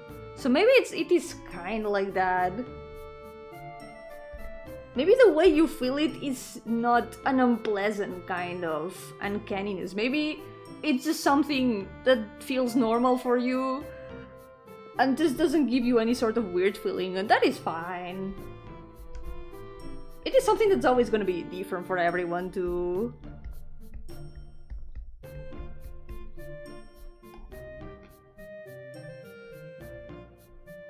You wanna know the weirdest nightmare you ever had? Surprise me. I'm sorry, this is so stupid. Did you see Dashcon? Oh my god. Dashcon will never abandon us.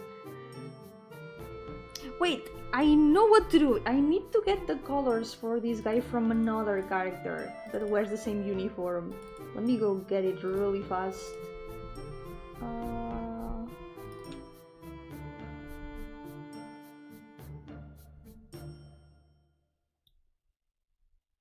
It's obvious that people just had some ideas but didn't plan anything. It was just ideas tossed together, not a plan. Yeah, they just were like, yay, Tumblr con. What do we do in it? I don't know, I guess these? This one. Gotta get it from this guy. They wear the same uniform, so... Oh, it's just the same... I was already using the same color, never mind. Just to be sure, I will pick the same colors. What about the shoes? Okay. There we go. Get it from Olive's character, but Olive wears completely different clothes.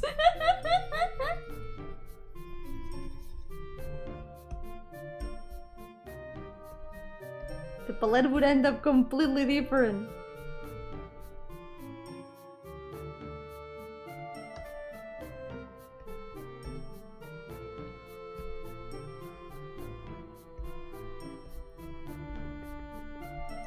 So we're here.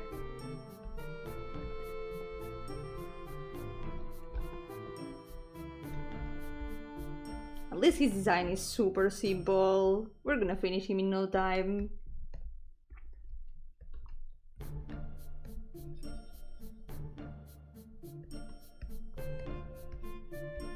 So here, you died of cringe. Oh no, cringe. 2020 was a hell of a start to the decade. Can't wait to see how 2030 tops it. Oh no, on January 1st. 2030, Tumblr announces DashCon 2 Electric Boogaloo. Oh no. Now with more extra time in the ball pit. My nightmare was on a bench on some grass on a sunny day, nothing threatening anywhere, but I don't know where I am. That does sound like a cool dream though. I like when dreams are like that. Oh, I had a dream the other day that was interesting. I was in an island and I had apparently moved there.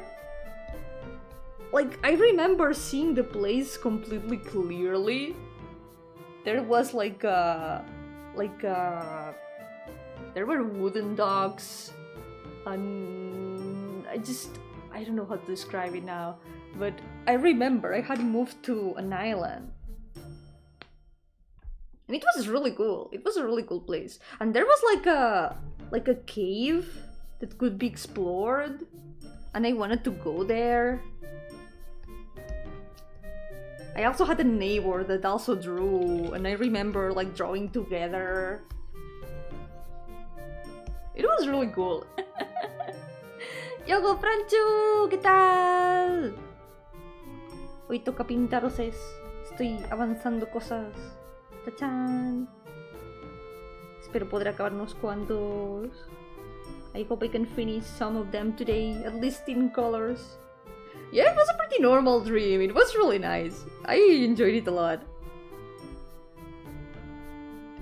Let's see. There we go. I don't feel so good, Miss Yomi. No, don't die of cringe. Don't leave us, Luna. Be strong. Oh no, cringe. Don't remember most dreams, to be honest. Feels like I don't dream at all most of the time. A lot of times that happens, yeah. It is said that we forget most of the dreams that we have. Apparently studies say that we dream about 6 times every night, but we forget most of the dreams we have.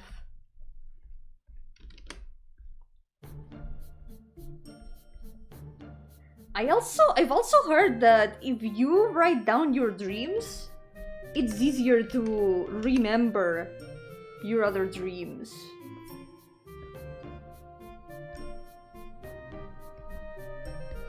So maybe it helps remember them, keeping a dream diary.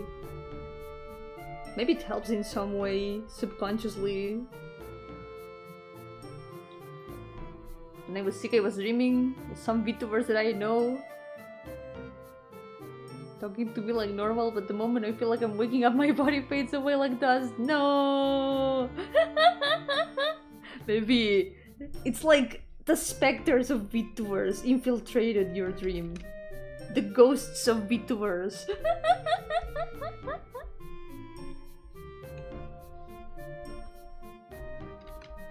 It's funny when you dream about someone who you have never seen. And of course, since you don't know how that person looks like, you don't dream about them as them. Like, you don't see them as how they are, because maybe you don't know what they look like, but your brain recognizes them. That is pretty funny.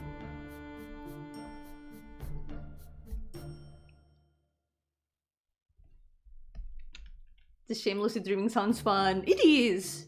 I hope that you can experience it someday. It is pretty cool. I don't recommend writing down the dreams that you remember. They can always give some cool ideas.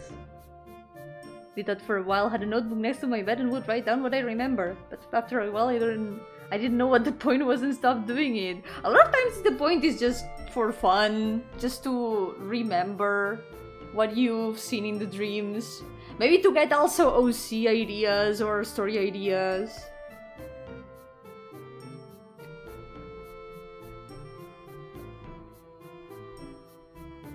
There we go! We finished!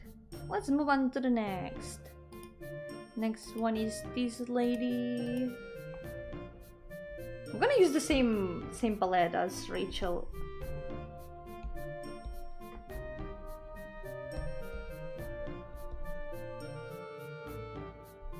Recently my sister cleaned her bookshelves, so there was old stuff everywhere from my high school yearbook or whatever it's called.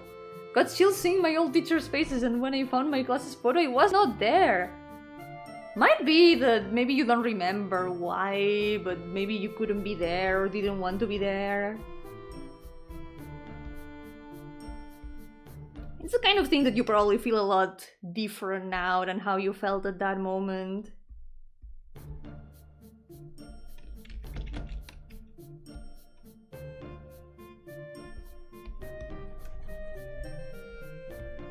I had a dream once I was in a car with Capo and it was her VTuber model driving fast to get away from the sun eating the earth. Oh my god, that sounds really intense. But also really funny. I can imagine that at that moment it must have been super intense, like, oh no, we're gonna die. Yo, Asriel, welcome! How's it going?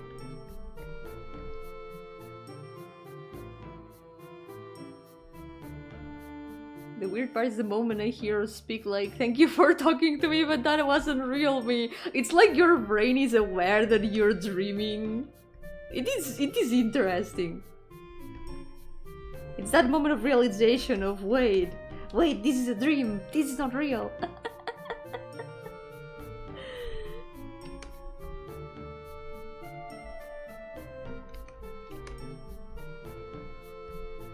I'm gonna delete this part here. I feel like I should change this bit of hair over here.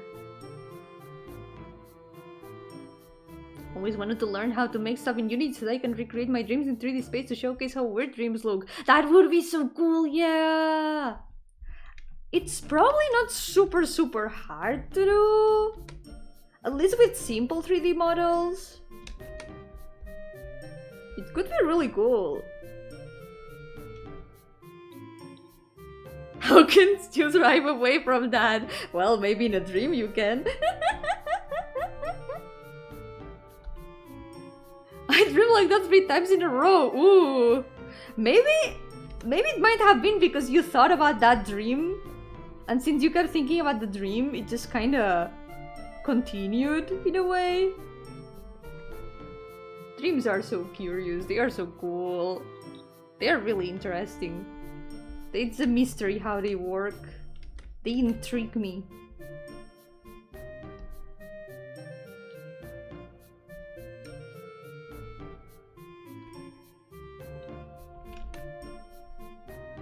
Gonna fix this. Who shot the painting? Ah! Who knows? I can't say much about the painting because that's what the story is about, along with some other things. It's a story that's still a lot on the works, but at some point I hope I can make it. There's still a lot that isn't clear from the plot, but I have more or less the outline of what should happen in it. Isn't this like the 3rd stream drawing this girl? Yeah, I haven't finished her chibi yet. We are on it. First it was the sketch, then the lines, and now it's the colors.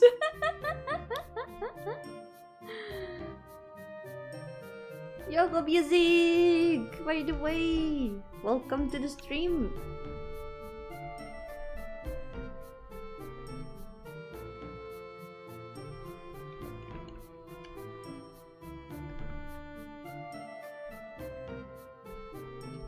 Freud might have suggested that Bunny feels like an imposter with such a dream. We don't really have to listen to what Freud says. Like, that guy was kind of full of bullshit.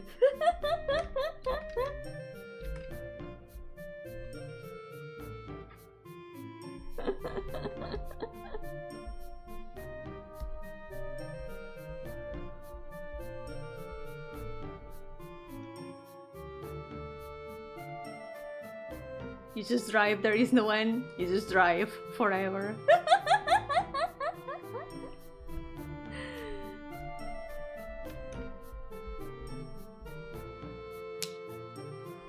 thing is, when I dream, my dreams is the same, but something changes. But that one, it was weird. It is unusual to repeat the same dream multiple times. Sometimes it does feel like you have dreamed about something before, but it's just your brain telling you that. Sometimes it has happened to me, like, oh, I've been here before, I've seen this person before, but a lot of times I wake up and I'm like, wait, I do not know what this place or this person was before. It's just kind of like the brain gets confused when dreaming. The rest of Mongus's comment, I read it, don't worry, I read it, but there's things that if I read out loud, it might be a little bit strange. As a mother enjoyer though, I have opinions on that. Yo-hooo Blooms, welcome! How's it going? Talking about dream, once had a dream where I can feel a thing in the dream, like touch. It's not a good dream though, wake up from it scared and traumatized. Yeah, that happens sometimes. Sometimes dreams are so vivid that you can even feel, like, touch in them. I remember one unpleasant dream that was also... I could feel... a needle. It was very, very unpleasant. I hesitated to say it in case it gives someone like a bad feel. Personally, I am terrified of needles, so it was a very, very unpleasant dream. But yes, some dreams you can even feel touch in them. The brain works in mysterious ways. The joke makes it less sussy. This happens to me all the time. Woken up and remember the dream thinking it was weird, then it actually happens.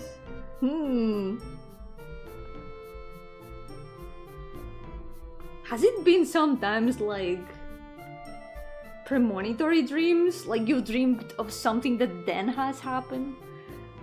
It did happen to me with my cats before they were born. I dreamed that the cats were born and they were 2 black cats and 2 tabby cats. I'll let you guess what color the cats were when they were born the day after. They were 2 black cats and 2 tabby cats. I don't know how that happened, but I remember telling my dad the day before they were born, hey, I had a dream that this happened. The cats were like this.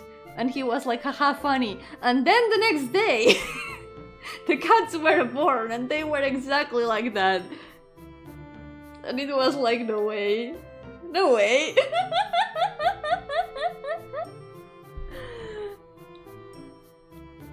I had a dream that was like an entire month. When I woke up, I was so confused on what was real and what not. Ooh, that does sound mind confusing. Yeah.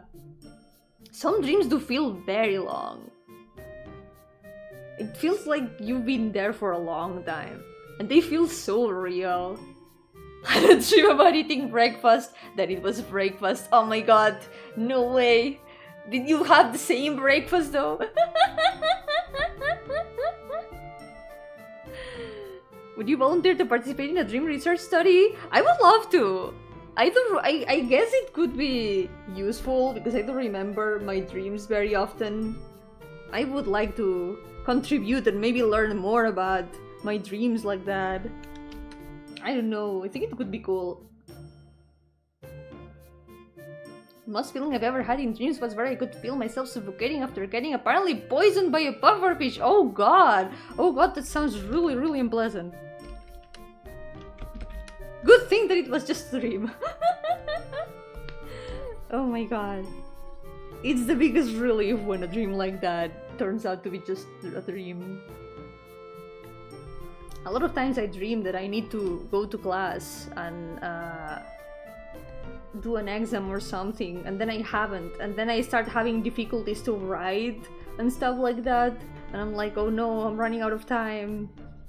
And then I wake up, and I am so glad that I no longer have to go to classes.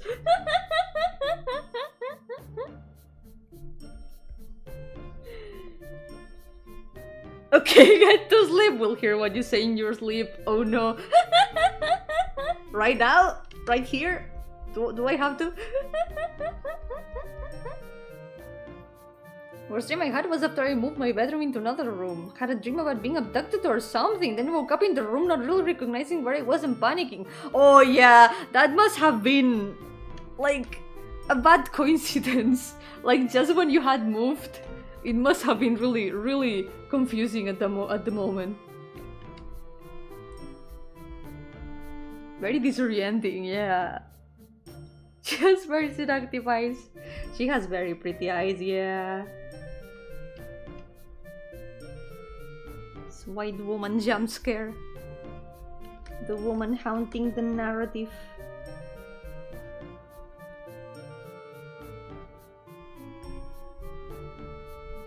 And her mysterious portrait.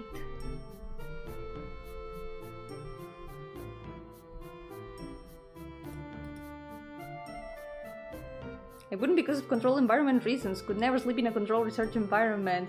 Oh yeah, that might be a complication with sleeping. If you know you're being watched, it could probably be a little bit uncomfortable. Yeah. Oh, I forgot that she's got this.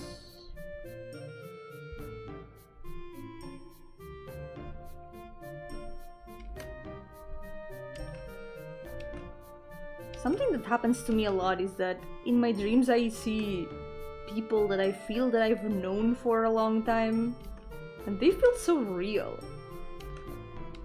When I wake up, I'm like, wait, this feels like I was talking to someone that I've known since forever, and now I'm never gonna see them ever again. It's super... Sometimes it has affected me. Like I've woken up like kinda affected by it. Like, wow. Feels like I met someone in another world and now I'm never gonna see them ever again. But those people are not real. They are the fabrication of my dream, I guess. It's a very weird feeling. At the same time, really cool. I guess that's why I like making stories with my dreams as inspiration. It's a way of kind of letting those people keep existing. Disorienting, that orienting, who cares? I don't know where I am. My restless dreams, I see that clown. Silent Beale. Yeah, no, that I think something sounds a bit different. Silent Beale. Honk honk. When I was going from primary to high school, we didn't have middle school for the confused Americans. Had the classic suddenly naked in the classroom. Oh no, those sound really, really uncomfortable. Good thing it's a dream. Instead of being embarrassed, I was just like, oh, that's weird. If I just talk like I'm not naked, maybe no one will notice, and no one did. It was a way of controlling it. That's apparently a very frequent kind of dream from what I know.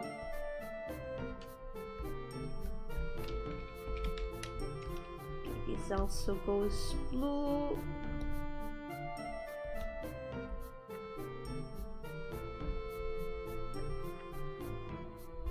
Wait, selection's not working. There we go. Technically it's a mime. Oh, that's why he's silent. I get it, I get it.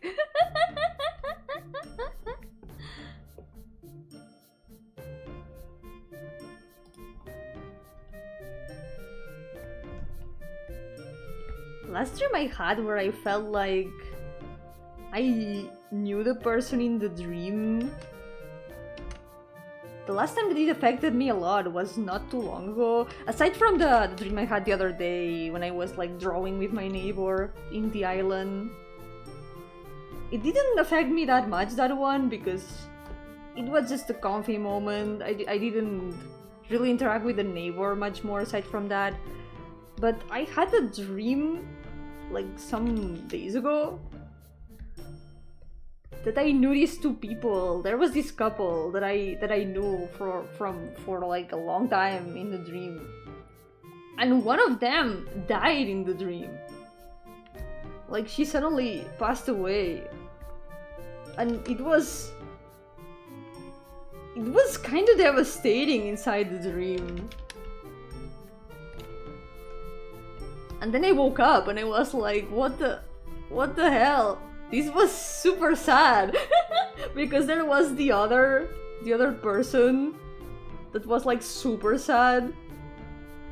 And it was just like someone had truly passed away. And then I woke up and everything was normal and those people didn't exist. And then I went back to sleep and I dreamed about them again. I dreamed that for some reason the person who had died had been revived. So I guess I'm glad that I fell asleep again. It all ended well. Maybe it affected me so much that my brain was like, no, it can end like this. Let's give this a happy ending.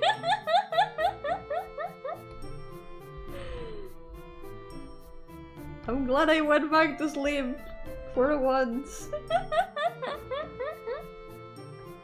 I think it's really funny in retrospect that I had a stereotypical common dream only for it to instantly get subverted.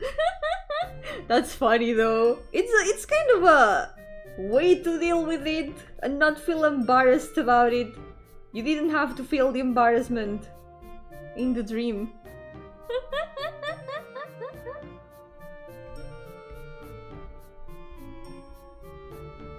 Okay, this one here. Rarely have a dream now, but when I do, I wake up, I feel really tired. It was like my body just gave out many body power for that dream. Maybe someone from the dream world is absorbing your energy. Maybe something's going on there. It might also have to do with how many hours you sleep. I feel like when I sleep more hours than necessary, I end up being a lot more tired than if I sleep during less. But I guess it also depends on the person. It might be different, and maybe you're not sleeping more hours than needed. I guess it really depends. But hopefully it's not something stealing your energy. Yo-hooo Paper, welcome! Yo-hooo Leo, welcome! Ah, que vaya bien con el trabajo, ánimo. Tú puedes. Ojalá puedas ser libre pronto.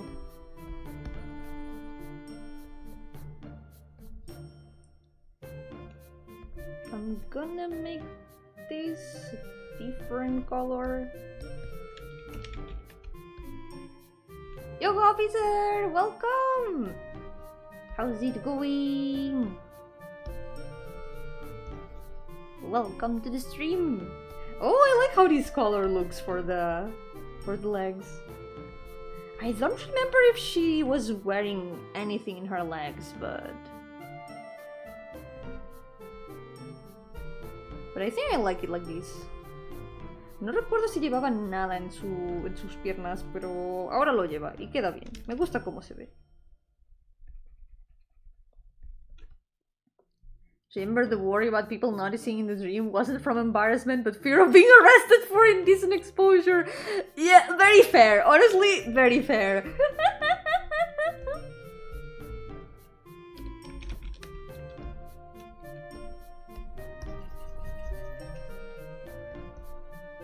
It is a very logical worry, to be honest.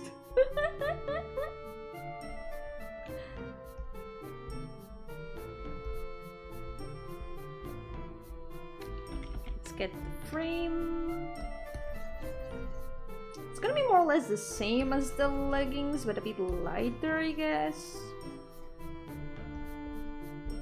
It's purple, but kind of the combination of colors makes it look brown.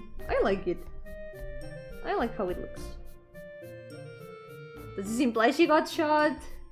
Who knows? Perhaps. It isn't clear at the moment. I don't want to reveal much about this story because it is a mystery story, so It is kind of part of the plot in a way. All I can say is that she's the sister of this other character, and this is a portrait. The portrait doesn't have the whole, of course. There's a portrait of her in the mansion. Because this character passed away some years before the story. So there's a bit of mystery to solve over there. When I make this story, it will all become clear. Ghosts have legs? Yeah! It depends on the ghost. Some ghosts have legs, some don't have legs. Some have invisible legs. Some ghost legs fade away at the knees like mine. It depends on the ghost. Green-haired ghosts have legs. Yep, sometimes.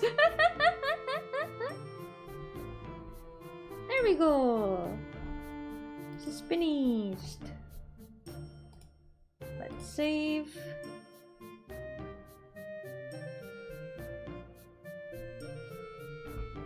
So far my idea with this story is that there's gonna be 3 different perspectives. And how to describe this? The plot itself is that it is about 3 different perspectives in a town. There's a mansion where this lady lives, and she organizes a kind of a meeting, a ball of sorts for a lot of important people of the town. And things will happen in that event, we could say. So sorry to hear you don't have ghost knees. At least this way they will never hurt. Have you ever dreamed you were a part of a secret cult rebellion against the government? I have heard every time I do the leader of the rebellion isn't me. Some call me the middle-aged candle shop lady. That's the coolest thing I've ever heard. Yes, I hope it's always the same. Middle-aged candle shop lady. I hope it is. Maybe it's time to make her into an OC if you haven't yet.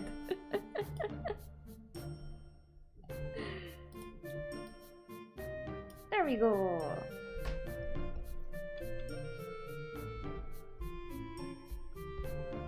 Most of the characters of this badge are from that story, like this one.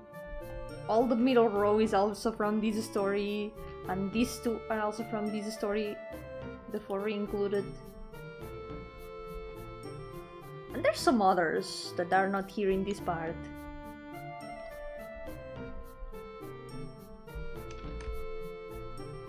Let's go.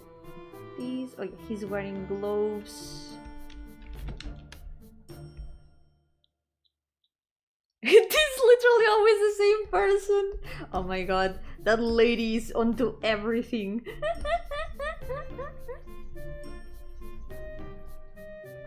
The most powerful person in your dream world. Wait a second, this part? I'm missing a line here. There we go.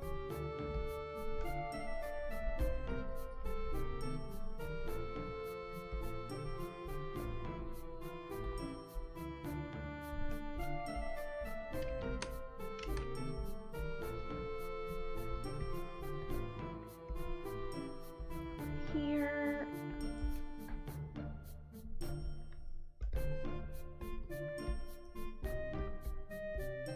So the cast we've got in this story, this guy's a detective, this guy's an alchemist, this one's one of the servants at the funerary home, this guy is the owner of the funerary home, this guy is the head servant of the mansion of this lady where the portrait is. And there's some more. There's some other characters in it.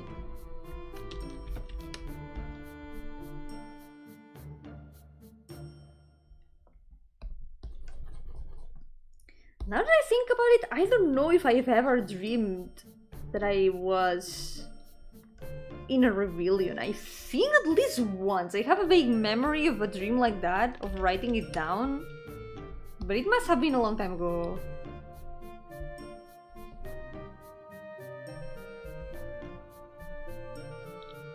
There was one in like a standard modern urban town or city, then she also showed up in an ancient Cheetah one. She's literally everywhere.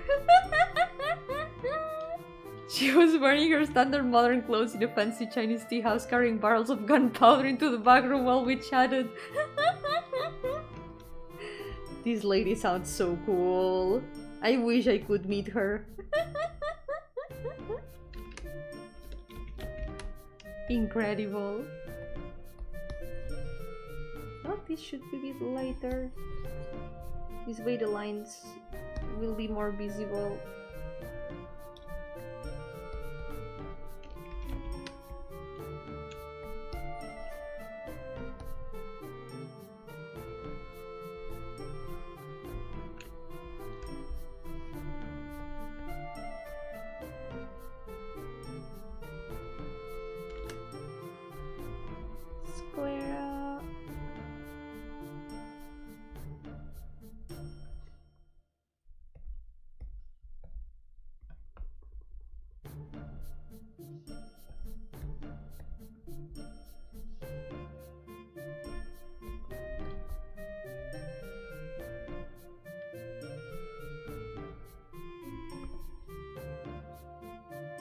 Do you ever dream about eating a bunch of sweets before waking up and getting sad over the fact it was not real? Yes! Yes, I have. Those are probably like the saddest dreams I've ever had. Starting with the dreams where I buy some food and then I wake up before being able to eat it. Those are some of the worst. Whenever you buy food in a dream and then when you're about to eat it, you wake up. That's the most tragic thing ever.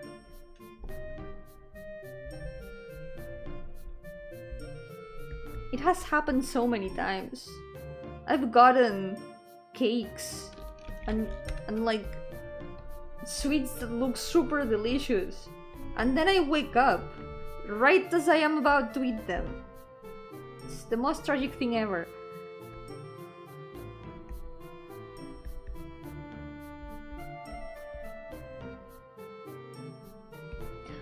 I missed a lot of things in his design. There's like a bunch of buttons and things I didn't put. I'm gonna put them now. First we paint these. No one else in the dream had modern clothes, not even me. It was all ancient Chinese clothes, which implies she's either a time traveler or a minor deity of rebellion who exists outside time. Ooh. It only gets more and more interesting. I think you should make her into a character.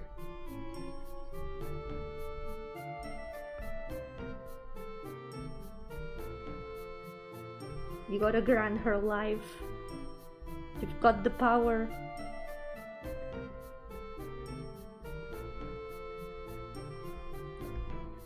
Maybe next time you dream about her, you can tell her.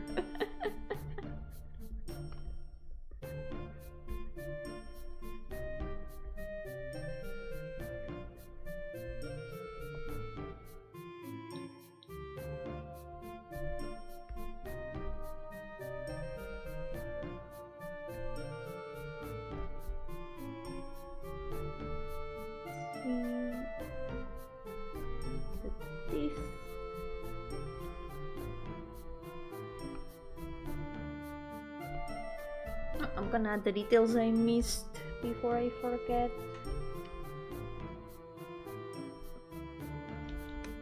Not like 5 of them.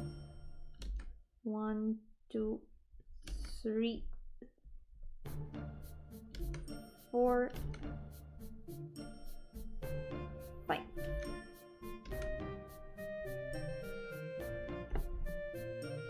It kinda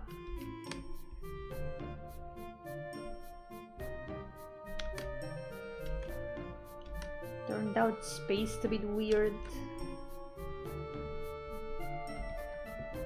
There we go.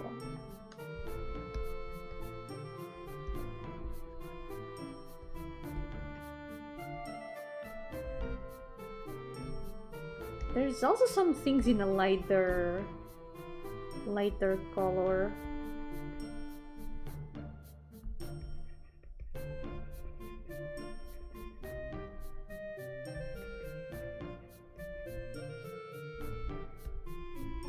The belt is the same color as the pants from what I'm getting.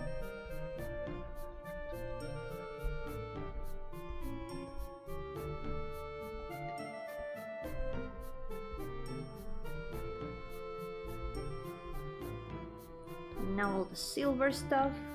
Usually too busy covering for my fuck-ups in the dreams to stick around too long. She always bails me out and makes things okay. It's really comforting, honestly. Yeah, that sounds really cool. She seems like a cool person.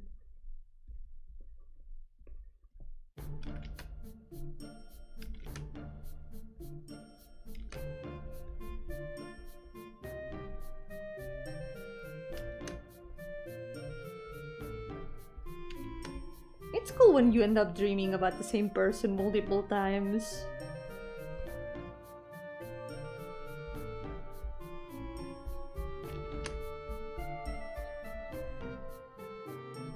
They start to feel more real even if they aren't.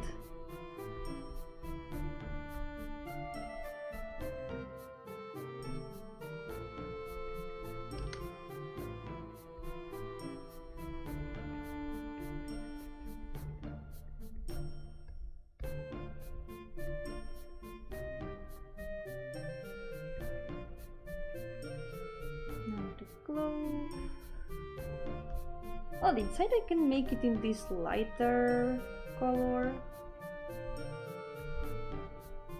This should also be silver. And this.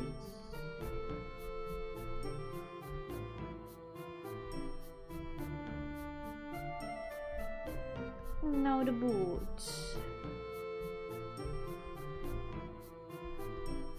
The boots are also kinda more or less same color as the rest.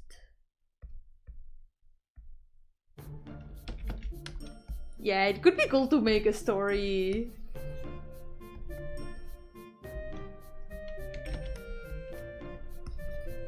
You can make her real.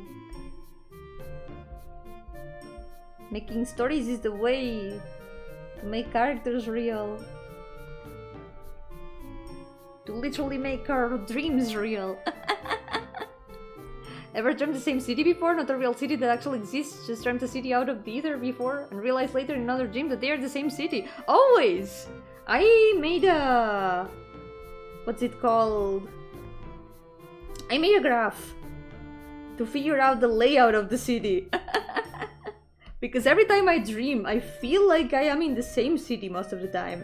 Sometimes it does feel like I'm in other cities, but most of the time it does feel like it's the same one. So I ended up making a whole graph of it to figure out what was connected to what. And that's one of the places in the setting that I've got inspired in my dream world. There's a whole city. I realized that after I dreamed. I'm not sure how to pronounce it, whatever. There was a... So one time, I can even show the character. I had a dream where I went to this character's house. This is the dream where she showed up, and then I made her into a character. This character was originally from a dream.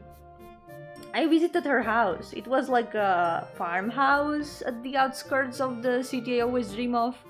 And it was just overall a nice place. I didn't even go inside the house. I was just in the outside.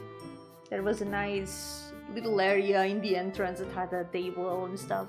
It was just a comfy little place. And then, years after that, I had a dream where I was in a bus going around the city and I saw her house from the window. And that's the moment I realized, wait a second, I've been there before. What is going on? And then I kept piecing it together, kept piecing all the different places together. A lot of times I've had dreams where I've seen the same streets, and they don't even look that much like streets that I've seen in real life. A lot of them are just consistently the same ones in the dream, and it's just intriguing. Like, there are a lot of places that I remember and that even nowadays from time to time I see them.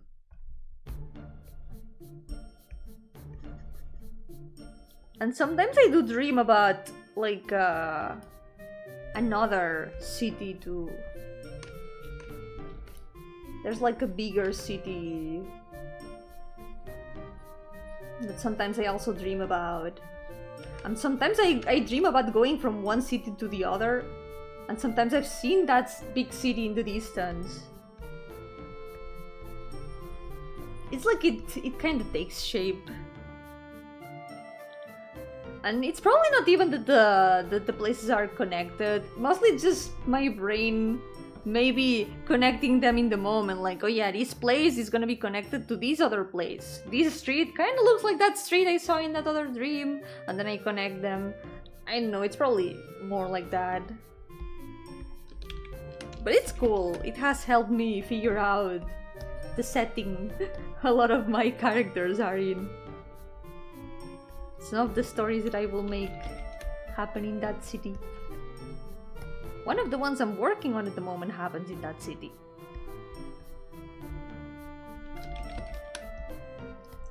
So I guess it will be a way to introduce it a little bit.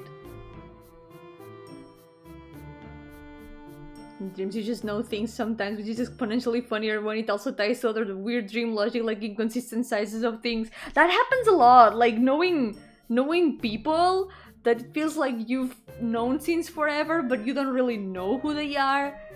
It happens with so many things. Sometimes even the feeling of, oh, I've been here before, but then you haven't. It's just a feeling that you have in the dream, but you've never really had it before. It is really interesting.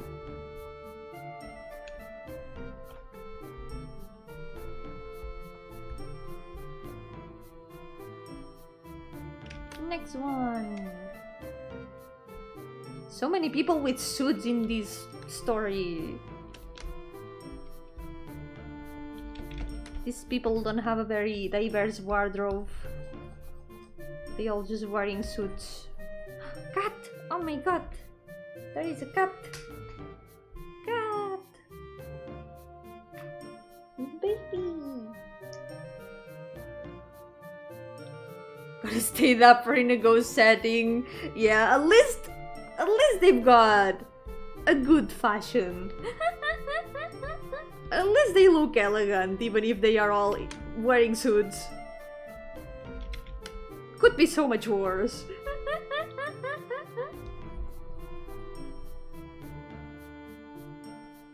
Like one time, I remember dreaming I was walking through a desert plains mesa with a few friends when we said something about looking out for snakes, only to see a gigantic snake. No, poor snake. Maybe there's even bigger birds. Maybe that's why there was no reason to worry about. Cat. She's so cute. You're adorable. You're a baby. Why are you so baby?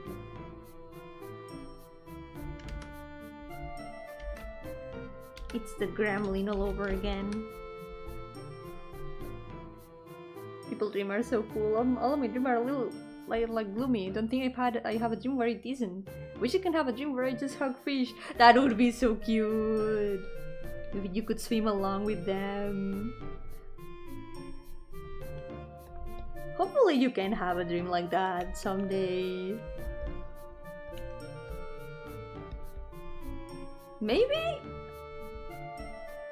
thinking about what you want to dream of before going to sleep can help.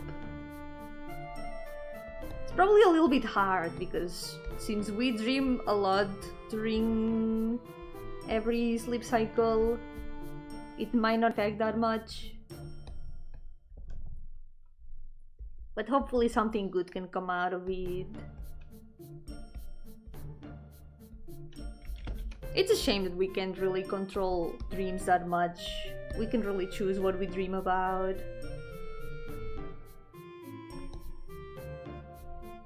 Wish it was as easy as just going to a magical place and going anywhere in there.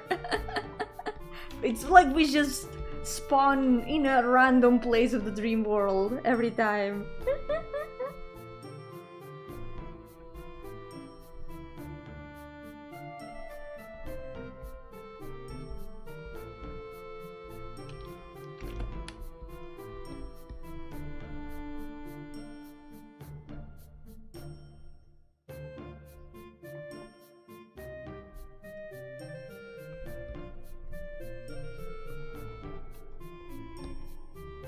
You can just be like, oh, giant snake, not a threat. In fact, we're just gonna make fun of this snake for 5 minutes straight. And also, oh god, a dog, I'm gonna die. Depends on the perspective.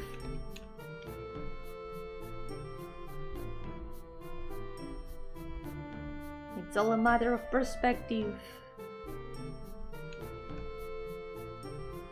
Maybe the snake was just chilling there. Maybe it was just inoffensive.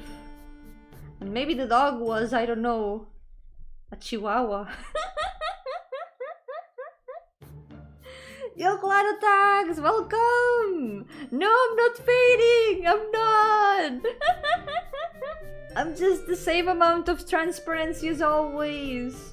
I am 80% opacity. How's it going? Welcome to the stream. Trust me, trust me. I am not disappearing. I promise.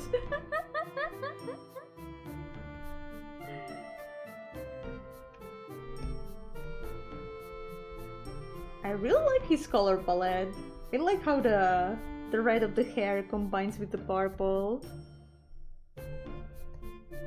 That's true. This guy was also in a dream I had. This character and this one, they were both from a dream, from the same dream. The dream that inspired the story these characters are from.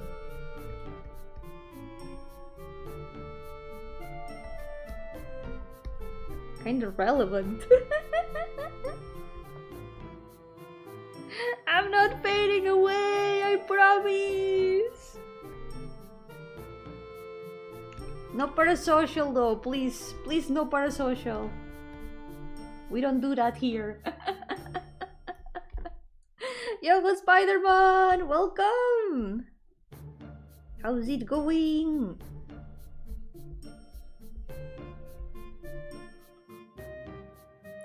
We sacrifice our high-quality eraser. Can we bring Yomi opacity back? But my opacity is fine. My opacity is as it always is. There's nothing wrong with my opacity. I am intended to be at 80% opacity. Do not worry. I will not disappear that easily.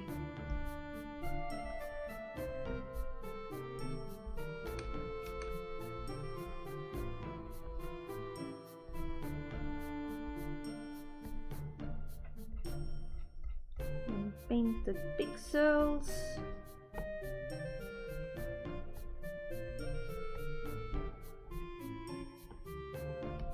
The designs are also what they look like in the dream. It was a dream with a really cool ambience. So I ended up wanting to keep it as a story.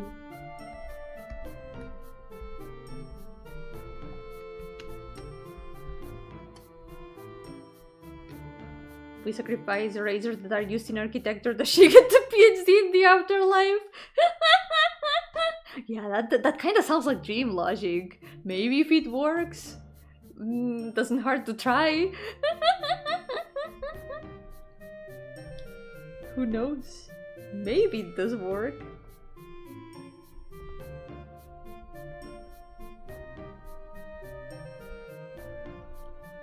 Okay, let's paint feather.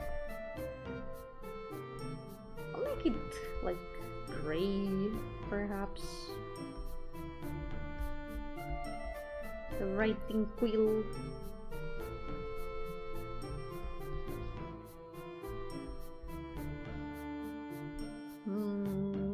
Doesn't hurt to try it. Tell that to the $50 eraser. $50 erasers? Where do you buy your erasers? In freaking Gucci?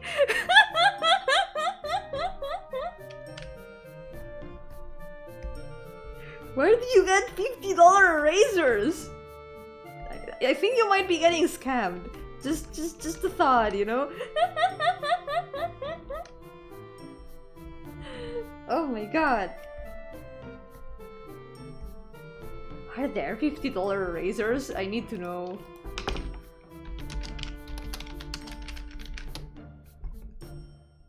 What? There are? What?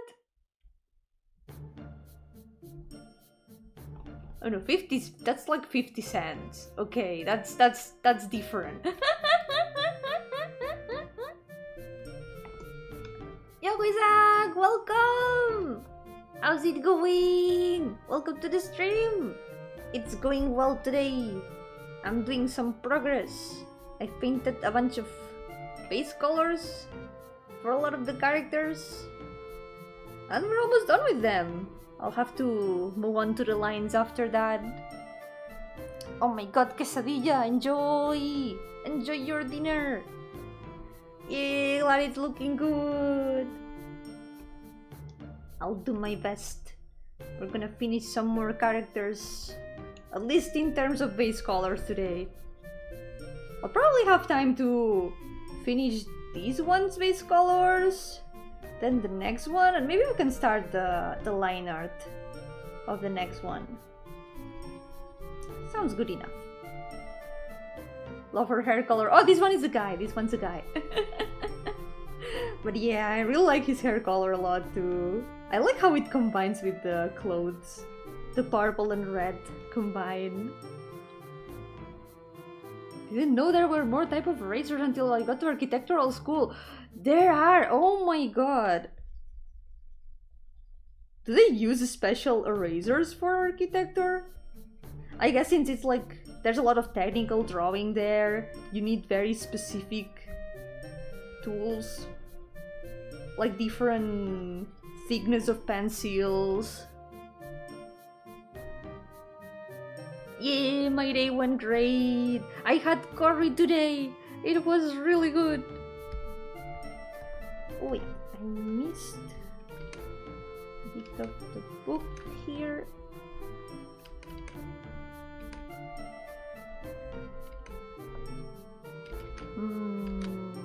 Yes, I had curry.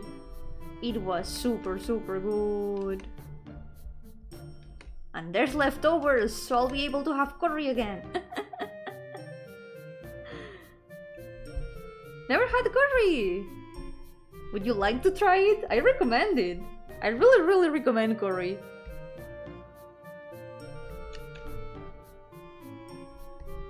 It is super delicious. Is it spicy? Yeah, there are some spicy curries. There are some that are not that spicy, but I do like the spicy ones. The one I tried was Massaman curry, and it is quite spicy. It's not the spiciest I've eaten, but it is quite a bit spicy. Most expensive eraser in the world is the Grafon Faber-Castell Round Eraser Platinum.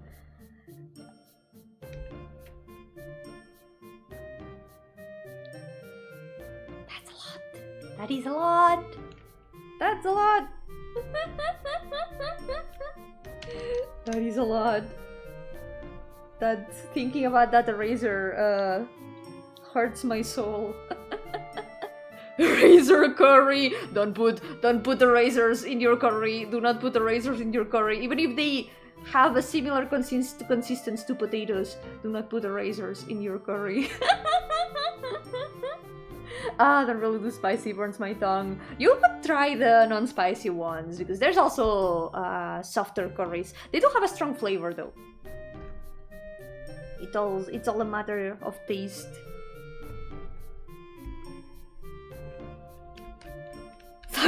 be worse?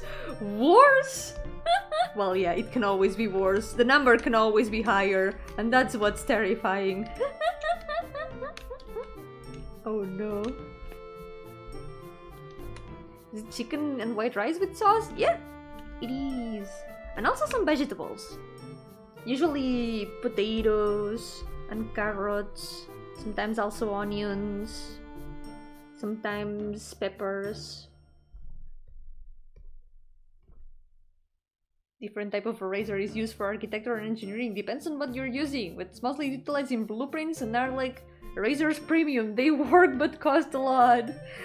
I mean, I would be worried if they didn't work. They better work well. The world's most expensive pencils also grab one Faber-Castell and it's 12,800 USD. This just gave me a heart attack. So strong that I did not feel it. Tofu is basically erasers. Sometimes they have the same color, more or less, I guess. I don't know, do not eat erasers. Do not. I don't think I can recommend that. 99 different parts that include an extender and an end piece, both made of white gold palladium. Jesus Christ!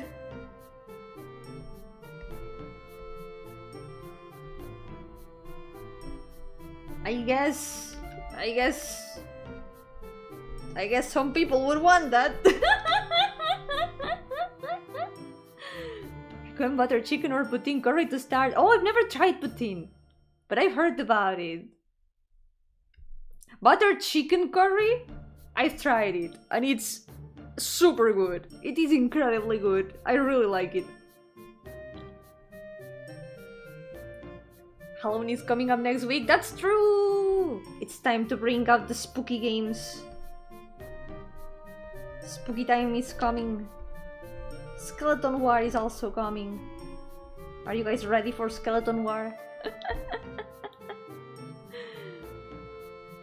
For Halloween, Yomi will disguise as a living being with a positive 100%. That was the other day when I was trying the toasts. The bread with things. That was a stream. That was one of the streams ever, definitely. It was really fun.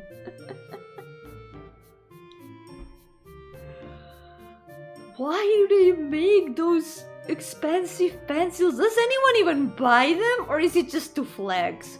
Like, we made a pencil that is 730,000 USD. Does anyone even buy that? Like, why? Rich people collectors. Yeah, I guess they are the only ones who would buy that. I mean, if I had a pencil like that, a pencil that expensive, I would be hesitant on using it. It would be more of a thing to keep, like, somewhere. Forever. And never use it. It would feel wrong to use it. Taking my little sister trick-or-treating next Thursday. Yay, have fun! I hope you get a lot of sweets.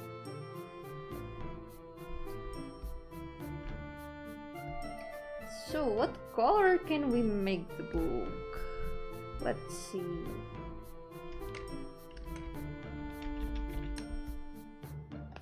You can work up kite. I think that's not what. That's not what. I don't think that's what Puke Princess said.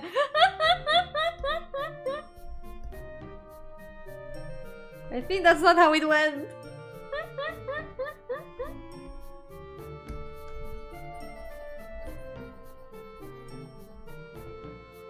Curry, not furry, curry. Please do not hit the furries. Suspiciously wealthy furry artists use them to make the most expensive realistic looking for. Oh my god, so fancy. Let's see. I guess just these would work, but maybe a different color still works. Maybe it should be darker, something like this. I think I like this one, this color for the book.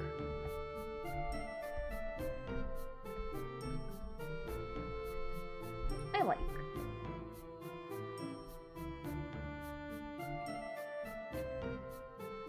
Let's save. Let's go paint the base colors of the last one. Let's go. Quite a bit of base colors today. We finished 5 of them. Oh, wait. I forgot something. I never painted the monocle. Whoops.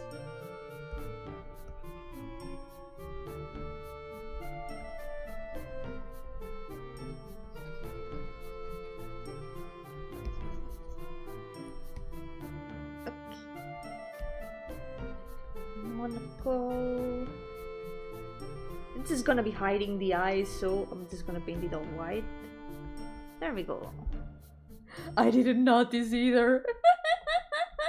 I just completely forgot about it, and it was like there's like a hole in his head for some reason. Wait a second, the monocle. Yeah, thank you. I'm glad it's coming along great. I really like how they are turning out. Pretty happy with the results so far. Let's go. Next one. She kind of has the same colors of hair and eyes, but inverted. It's kind of funny that in the dream they showed up like these. They are both from the same dream, and the designs were exactly like these. They were exactly the same designs they have now. Hold your furry jokes till Yomi starts painting Rainhole. Yep. He's the next one, so just a little bit more.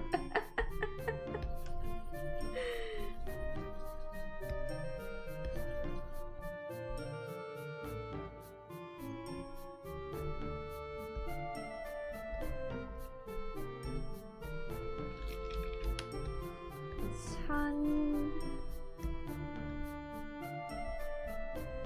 I really like how these purple and red combine. The floodgates.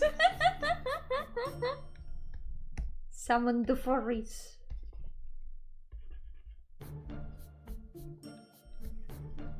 The furry was also from the dream, by the way. He's the owner of the funerary home. The funerary home showed up in the dream.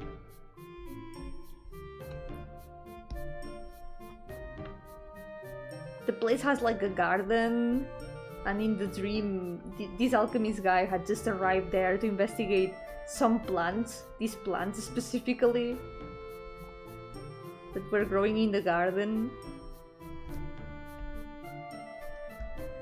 And some other things happened that will probably show up in the story.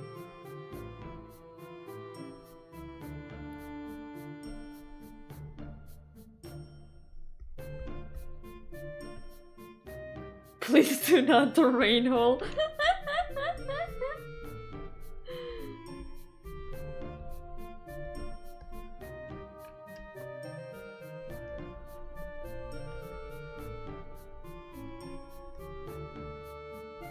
How many spice pictures can this wolf have in the special Patreon page? None, because there's no Patreon page. And also none, because it's not the kind of art I want to do.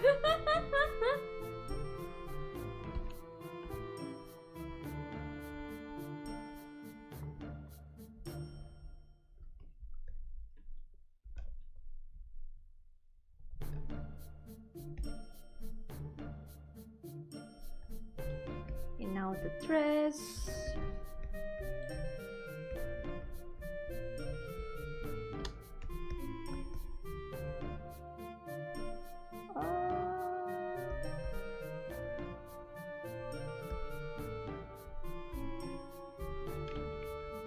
It's almostly the same.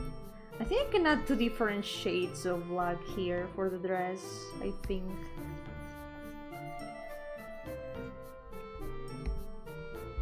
So right now it looks a bit of the same. I'm gonna make this and the sleeves and this a little bit lighter.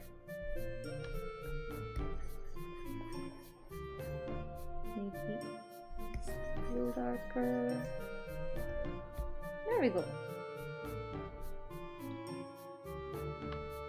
If you don't do them, we'll have to do rainbow fan art ourselves. You're free to do that. But depending on what it is, maybe don't show it to me.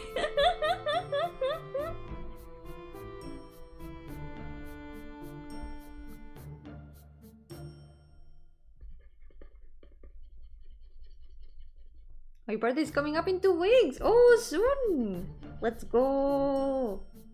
Time to celebrate. Wait, this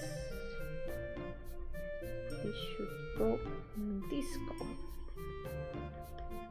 Maybe I need to make these frills a bit bigger. I'm gonna change them a bit. Big to monochromatic designs, just darker shade of colors, really elegant. I have some more characters that are like that. You might like them. Wait, I've got some more. There's this one. This one has a little bit of red, although she has a lot of white also. There's one that is literally just black and white.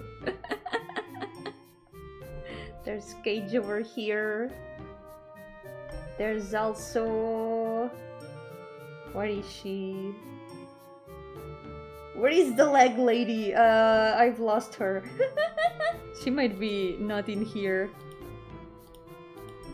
Also probably not in here. I think she's in the previous batch. I'm gonna have to find her somewhere else.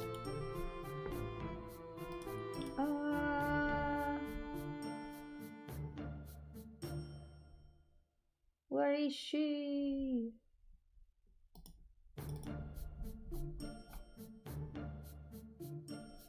Here. This one. The leg lady. As long as Yomi doesn't have to see it, she's happy, and honestly that's pretty based. Supporting creative freedom while setting personal boundaries. Like, I know it's hard to stop people from drawing what they want sometimes. I do have boundaries that I do want respected, so personally I would prefer if there were no unsafe arts made of my characters. That's the boundary I'm gonna set. I would prefer that there weren't, but I don't know. Guys.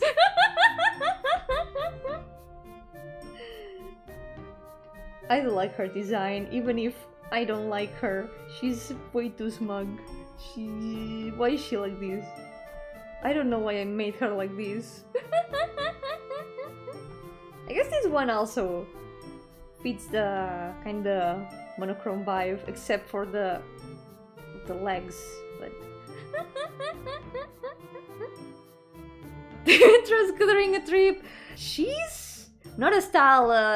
She's not as tall as Lady Dimitrescu, no. She's. I can tell you exactly her height because it's in the. Oh yeah. If you want to see the OC list with all the details, you can see it here. Hope you enjoyed at least every picture I made of your characters. They were safe pictures. They were safe pictures. Don't worry. I did enjoy them. They were really cool. So let's see. There's all the... In this list, there's the information of everyone. There's like their heights. There's the little descriptions and birthdays. There's a lot of things. There's even what Pokemon they would be. I can't find Kiara, wait.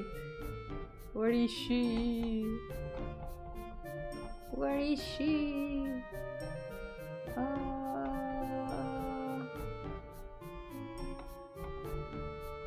trying to find her. Now I can't find her. She's hiding from me.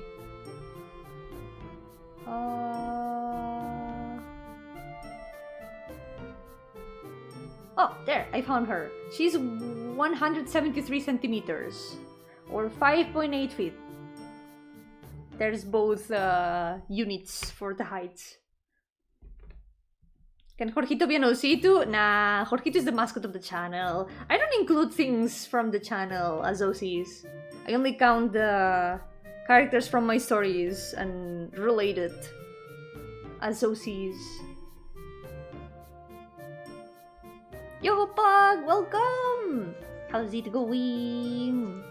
Hazel is cute to reminds me of the Hex Lady from Pokemon. A little bit, yeah, she has a similar energy. She's got the eye bags. The vibe. She's also a witch, so I guess it's fitting.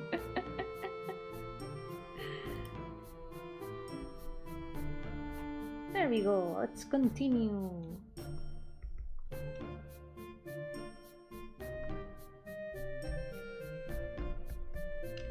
So this... Wait! Oh, I forgot that I wanted to redo that part. Never mind. I'll paint this and now I'm gonna redo that.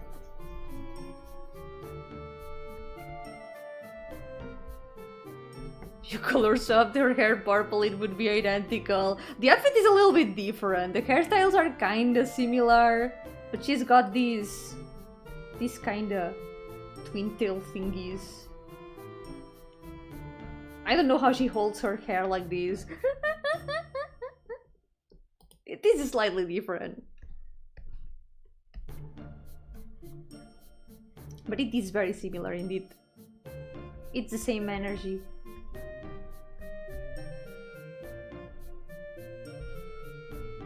This could go like this. I think now it's gonna be a bit better, this part.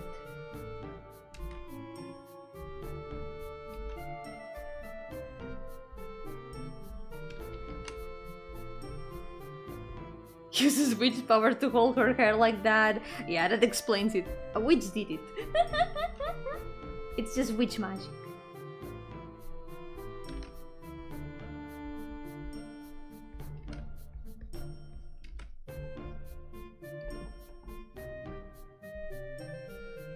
Guess this one can be a bit... There we go.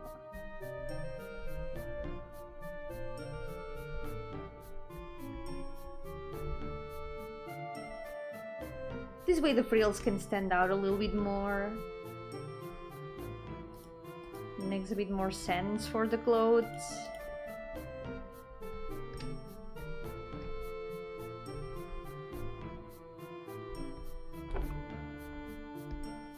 Paint this a bit darker. Ah! No!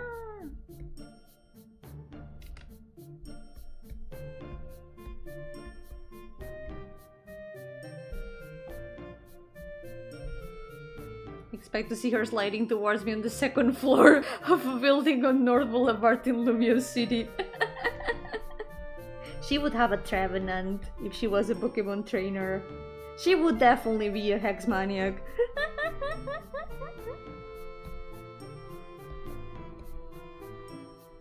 No, you're not the one. Wow, that's true, that event. That event was really creepy.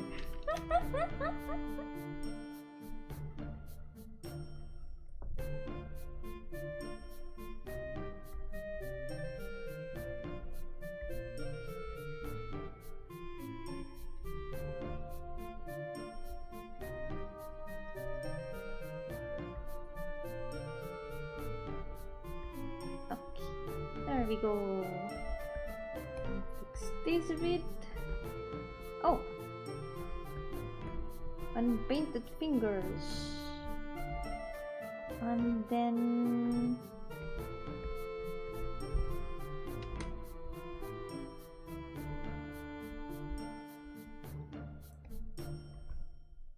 oh, there's something silver here in the boots.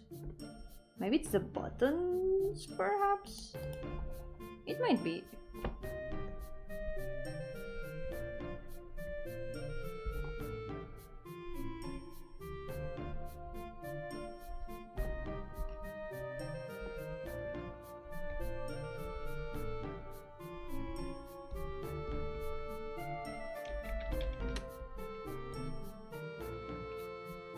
Could also be the back of the boot, yeah.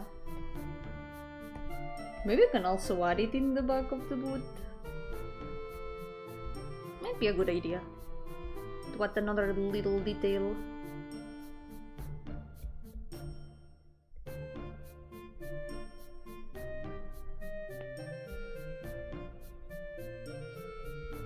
I'm gonna try it and see how it looks.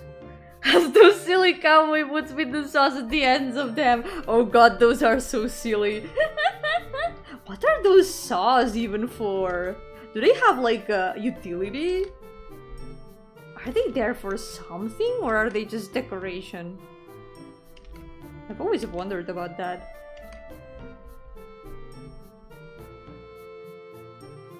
Yeah, what are they for? Are they for like the horses? Spurs. To smack horses? No! That's horrible. Cowboys are cancelled.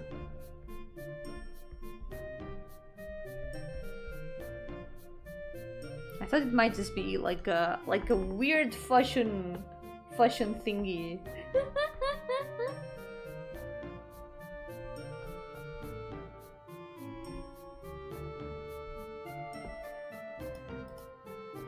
I feel like such a country bumpkin to have to explain this. Don't worry, I'm from Spain. We don't have cowboys here.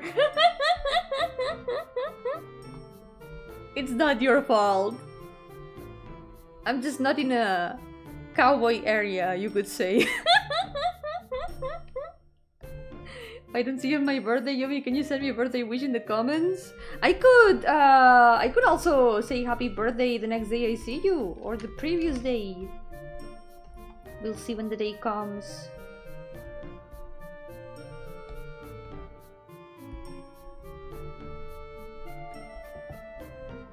We had a lot of horse riding back in the day. Yeah, that is also true. We did have horses. We did indeed have horses, but we did not have cowboys.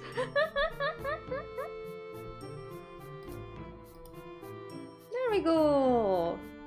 Finished another one in colors. This is becoming more and more colorful.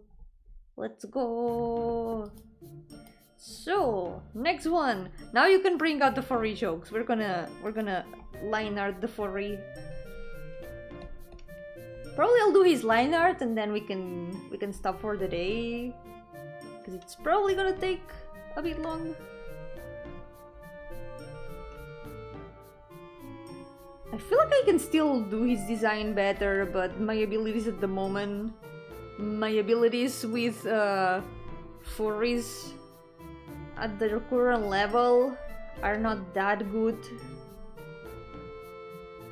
I don't have enough practice to give him a more distinct design. But eventually. When I'm in a popular Yo-Yo contest and my opponent is Reinhold, well, that's no contest when Chairman is not there. I think Chairman would win. Can Reinhold beat Chairman? I don't think he can.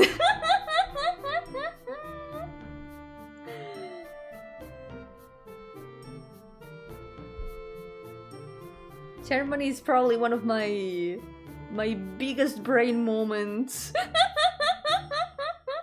Yes, Chairman, the man that is also a chair.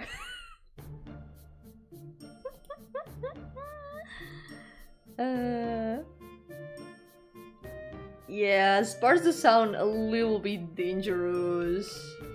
Hopefully they are regulating that well.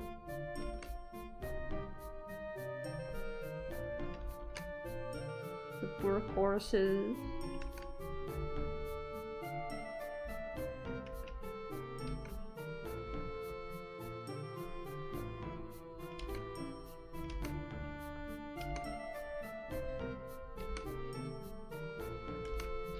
This guy's supposed to be a werewolf, but I've never designed a humanoid form for him, because he was already a wolf in the dream. He was already a furry in the dream I had, so he's never really had a humanoid design. Someday maybe I should try to make one. Perhaps.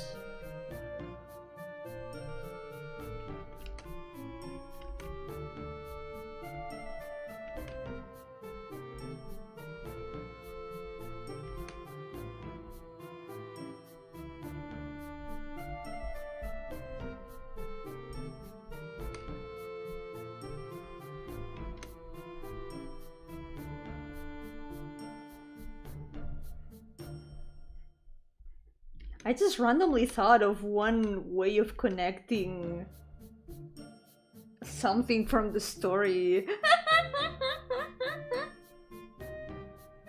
So the thing is, this lady is the one that does she organizes a ball of sorts, right? And she invites a lot of important people from town. One of the people that she invites is this guy. But what if he cannot come because it's his day of being a furry? What if he can't go to the ball because that day is the same day that he has to become a wolf?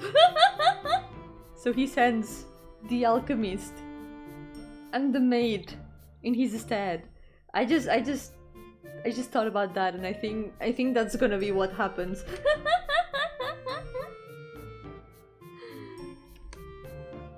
Yo, Joshua, welcome! How's it going? Welcome to Pain Monday. It is a normal Pain Monday like any other. Look at this! I finished a bunch of base colors, and now you have entered, yeah, you have entered the furry joke segment. It's his turn now. I need to line art the furry now. Let's go.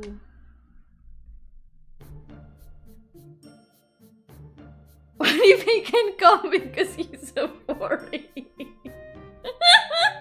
No, they wouldn't leave him outside just for being a furry. He just doesn't want to go when it's his day of being a werewolf. Yeah, he's a wolf. Yep, werewolf. I need to improve his design a little bit, I think. But we'll get there when I have more practice in drawing furries someday.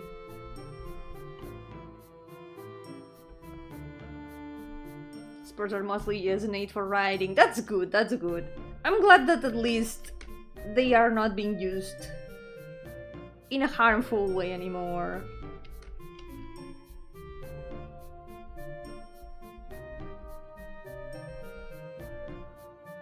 Just ask Lena to commission you.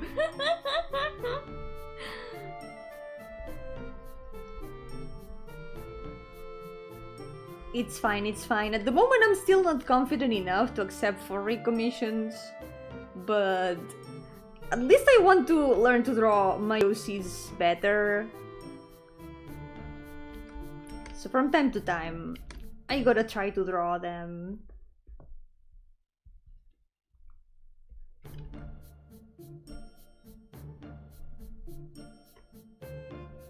Hey, can you come to my ball tonight? No, it's wolf night. It's wolf night.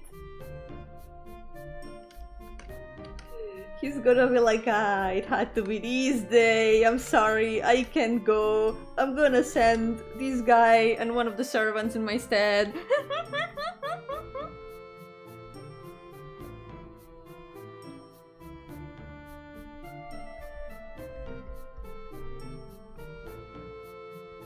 Is Ellie a furry then? For you and Lena? Ellie doesn't count as a furry. Lena doesn't count as a furry. But I think she's closer to being a furry because she's a bit more dog-coded. Yeah. Ellie in any case would be more like a scaly. Yeah. There's a difference between furries and scalies. Imagine there's a character that invites him to balls on the specific days he turns and he just doesn't go because it's weird how that one character knows and specifically invites him during those days. He's gonna be like, oh no, this person is onto me. This person knows. Yo, Presvale, welcome! How's it going?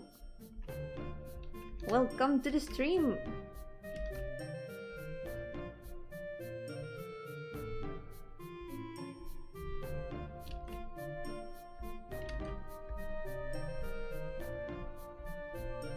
There we go.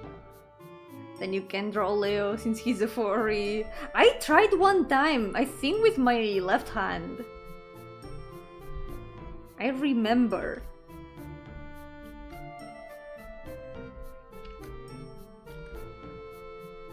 I mean, it's not that I can draw furries, I just feel like I need more practice.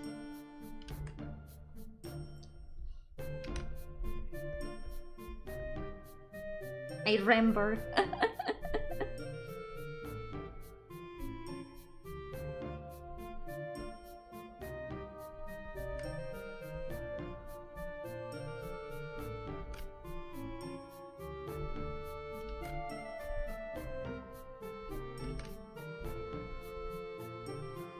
You can practice make Colonel's Halloween outfit. My D&D character went to the Halloween party, well, the equivalent of the Halloween party as a werewolf. Someday I can try. I wasn't good at drawing furries, but I drew Bastard once and it wasn't bad. Oh, cool. True, because she has a cat head. A lot of Greek. No, not Greek, Egyptian. Why did I say Greek? This is what I get for watching Hades things the other day. A lot of Egyptian gods have animal heads. Yeah. Your character's name is Colonel. Is it inspired by the Colonel concept on programming? Partly, yeah. It is inspired, so I can show him to you. So, my D&D character at the moment. You might have seen him before because I know I've shown him before. This guy. He's a robot, a warforged from the Everrun setting. And he's also a druid, so it is kind of a mix of kernel as in the programming concept and kernel as in seed, as in the nature concept. I picked a word that could fit for both a robot and also someone who is kind of like dedicated to nature in a way. I tried to find a name fitting for that. Yay! And that's why his name is Colonel. Yippee!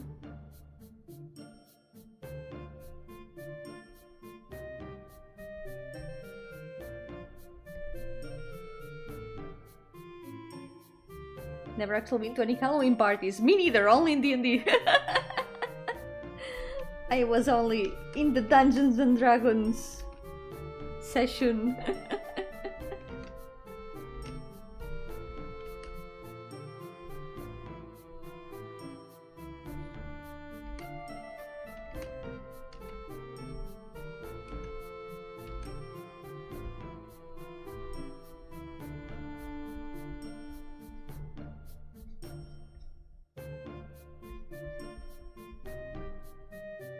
It was really fun, yeah.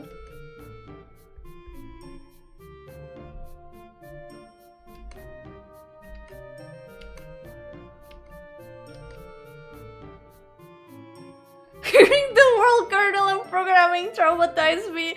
I'm so sorry, Blooms. Oh no. I brought back all the flashbacks. Oh no.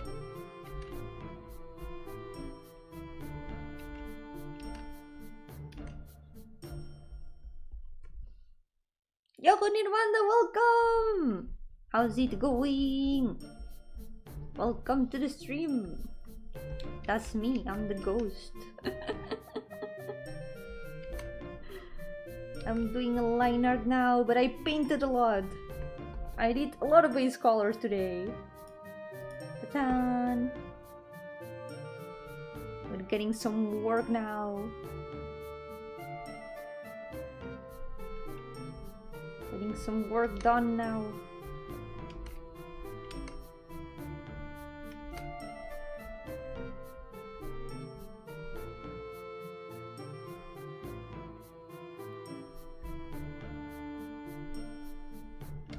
Let's put these.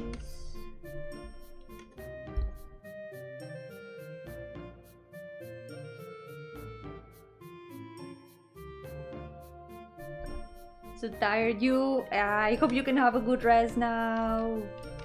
I'm doing well today. I'm very motivated and I've been doing some good progress. I made some talk sprites yesterday. I tried to infiltrate the enemy base. Oh no.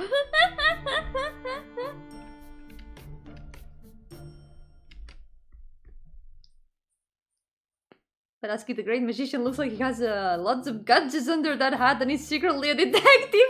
Oh my god, Inspector Gadget! I used to watch that so long ago.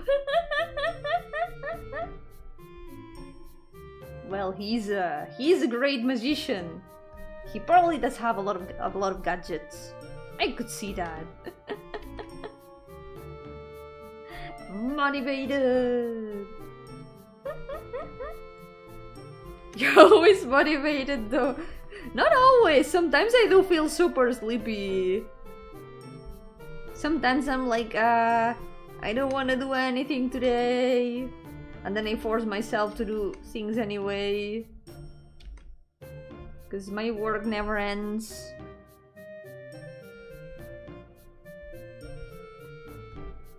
But today I am motivated. Magicians in D&D are just trolls and progress lighters. What did they do to you?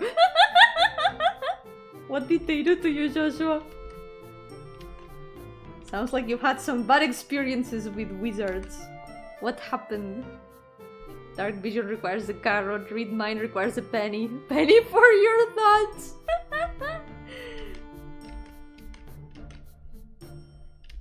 They are making a funny little pun.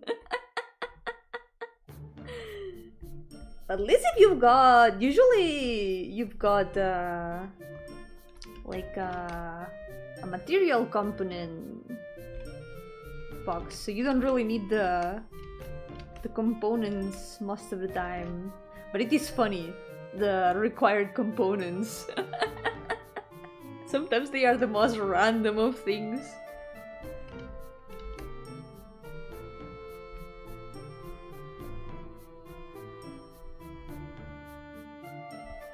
Espadas que te incauta el casquet volador. I think one time I drew him as Doraemon. No joke. Sadly I think I can't find it anymore. I think I moved it to the, what's it called? To the hard drive. The external hard drive. I did draw him as Doraemon one time.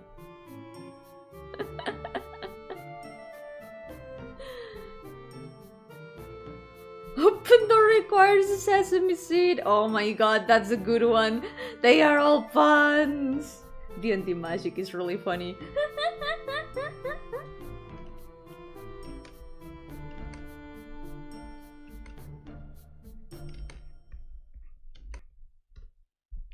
A lot of them I hadn't noticed that they were puns.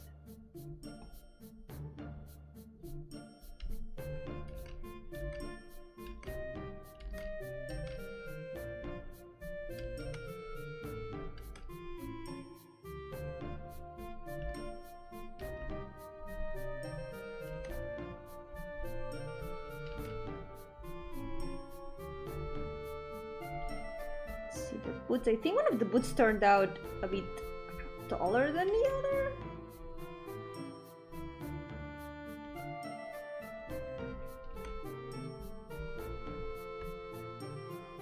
See, invisible requires to spray silver dust on the room so it sticks to non-visible things.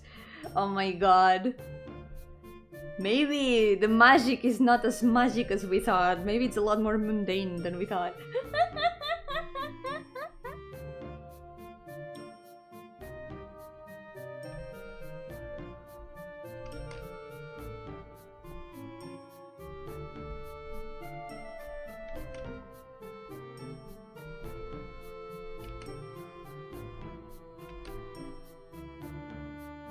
Never watched Inspector Gadget. I don't remember much about it. I remember it was fun. But I guess maybe it wasn't emitted everywhere, or maybe it was no longer on air.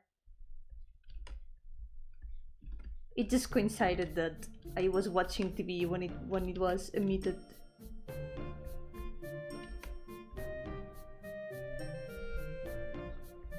Kyle, do I have to bonk you? Do I have to bonk you?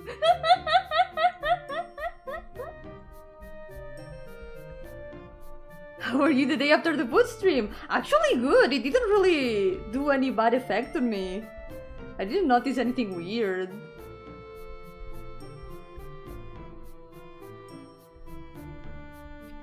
The toast was not so bad. And it didn't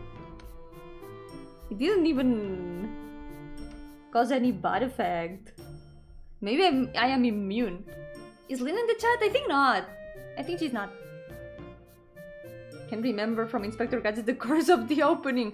I don't remember. Oh my god. I remember it was really easy to identify, but I don't remember it. It's been so long. It's been way too long.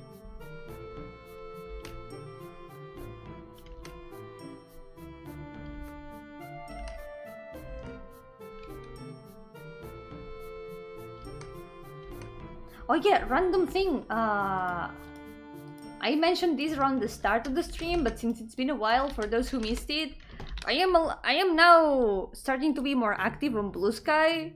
But it's not my VTuber account. It's my main account, the one where I post art. But if you want to find me there, that's the link. You can also find me on Blue Sky if you're there.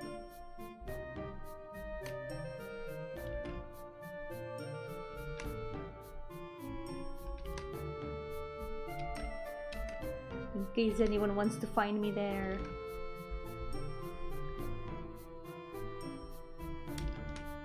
I remembered randomly. No, don't contact me through the social media for commissions.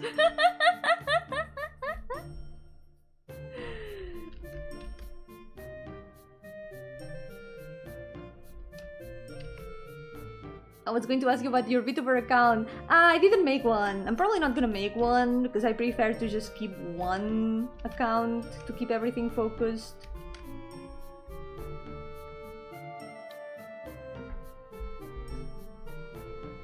It's a pain to keep two social media accounts at the same time. And if I want to focus on my art stuff, I prefer to just have an art account and keep the VTuber stuff here as a side thing. I literally contacted you for the commission you already made on social media. I mean, it is fine. It is fine if you've already done so. But a lot of times people have contacted me through Twitter and I have missed the message because I don't get notifications until I open the message menu. So a lot of times there's been messages that have been sitting there for like a week or so and I haven't seen them because Twitter hasn't shown me a notification until I've opened the message menu. So I do prefer to be contacted through email or through Vision. Preferably.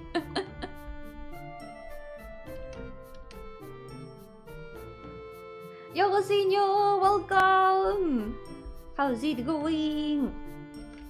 Welcome to the stream.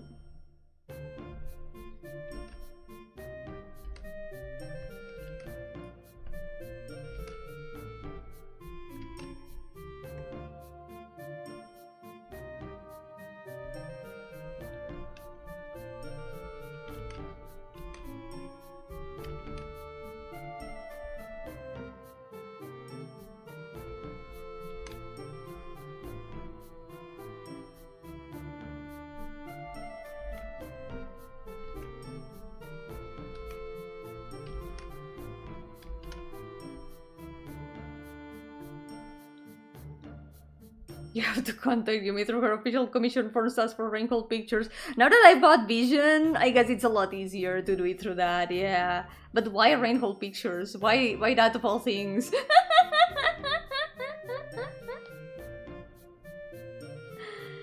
Yeah, good luck, senor.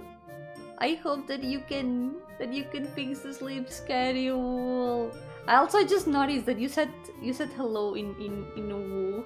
Yo-hooo, how was your day?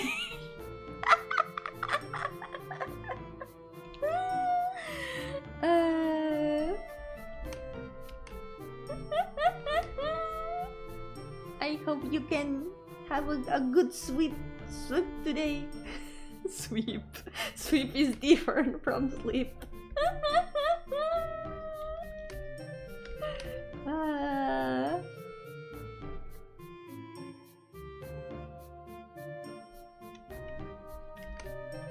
Well, I guess it depends on the taste. I guess some people will prefer certain kinds of voices than others. Some very thick and obviously fake Andalusian Spanish accent is crazy. Oh my god.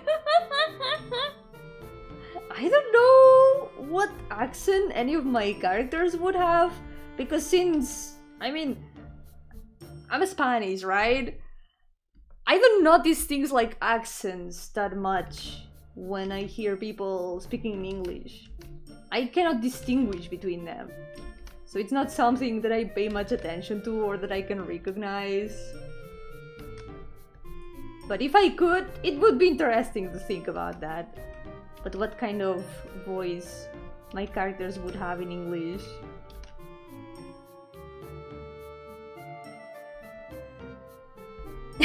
¿Dónde va?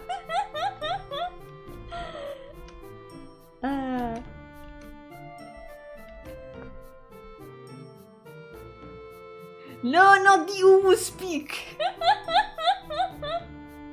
His poor brain cells, no!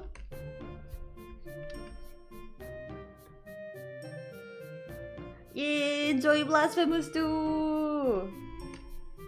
Time for your penitence! Repent!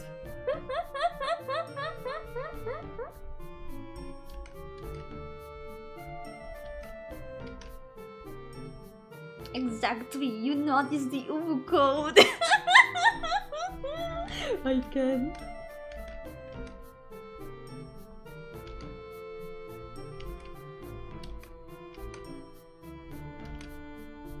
It was a little bit sneaky, but it cannot escape me.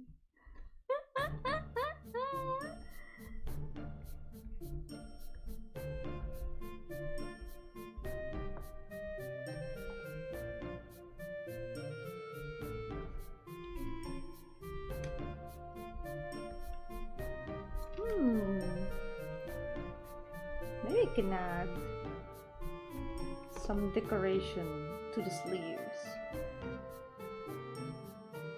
Some extra elegance. Maybe something like this. Yeah, the frill looks better, I think. There we go. I finished his line art.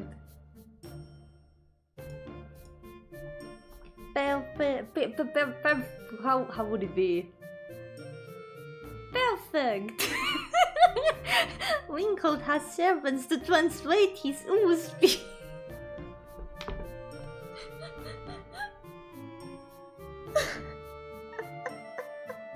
I'm kinda dying inside right now.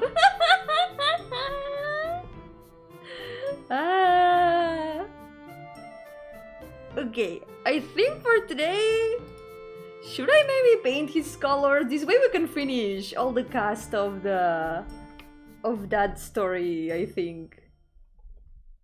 Wait, can I? I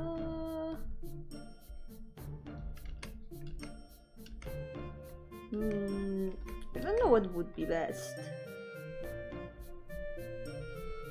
I guess this works.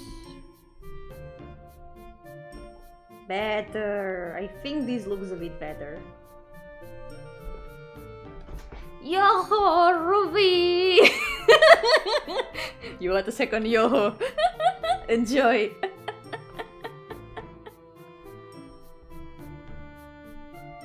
I hope he doesn't speak Inubu. That would be something, truly. The answer to should I keep going is generally going to be yes. A little bit more, just a little bit more. I'll probably paint the base colors of this chibi so we can finish this cast. Then we can leave it for today.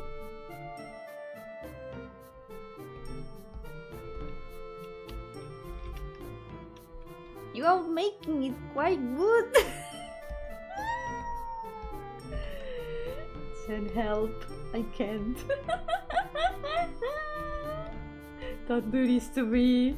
Not you who speak. He kinda looks more like a fox with these colors. I feel like maybe I can make him a little bit more gray.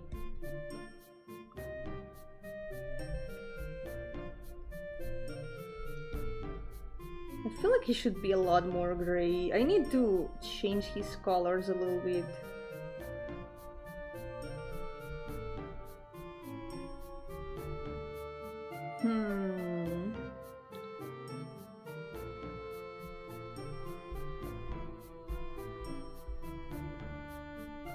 I'll take this chance to improve his design a little bit in colors, I think.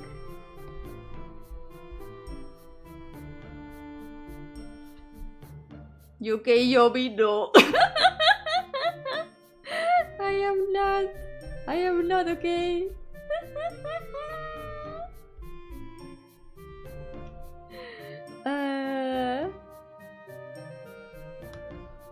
Wayne Bobby's services are the best in the country.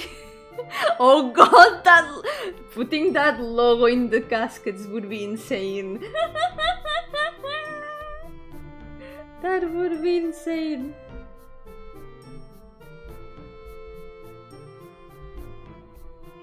Maybe I should make him a bit more wolf-colored.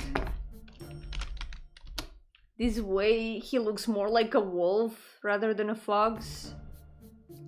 Some foxes are a little bit brown. Oh, not foxes, some wolves are a little bit brown. So I guess we can do something.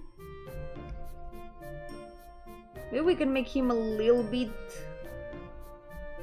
lighter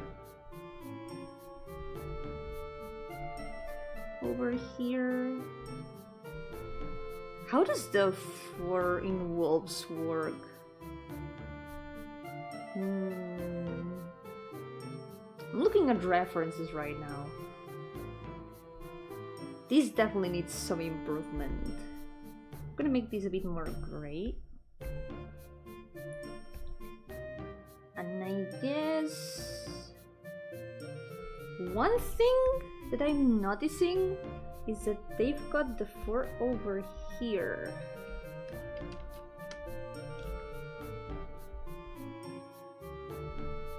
And there's like these darker patches over here.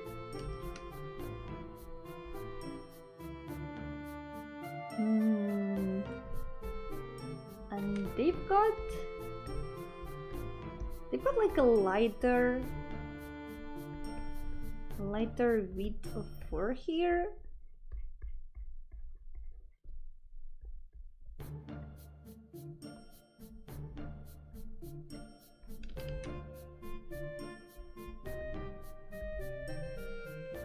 This is also making him look a bit older, I think.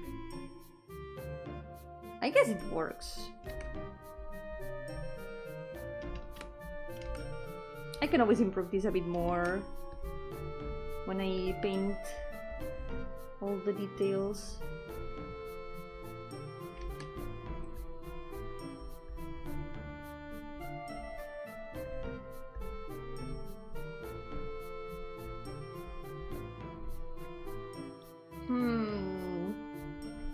Looking much better, I think. This is also reflecting his age a lot more.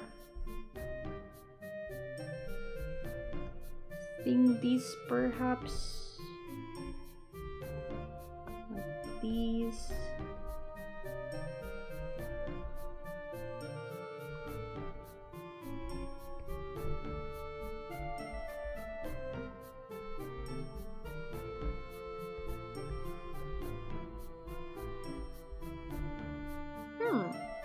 There we go. Now looks like an old canine. Yeah, this way it's more accurate, yeah. He's a lot more accurate right now. Let's say wolf because his snout is not that narrow. Yeah, that's the idea.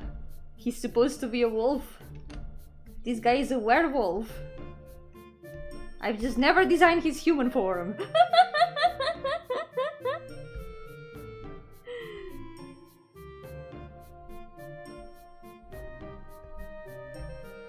Someday I should.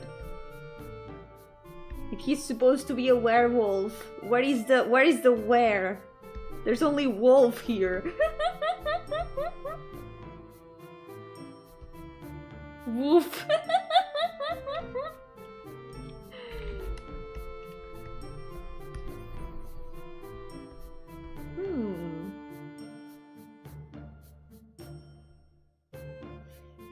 What's the matter with this sleeve? Why did I draw it like this? I think I'm going to fix this.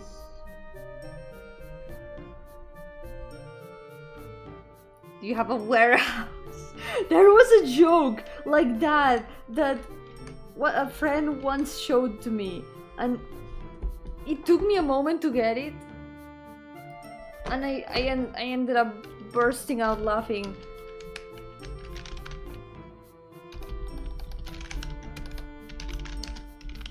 Let me see if I can find it. I need to find it. Ah, where is it? Where is it?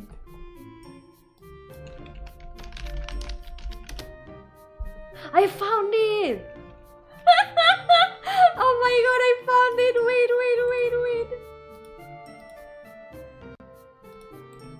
This is the one I was thinking of.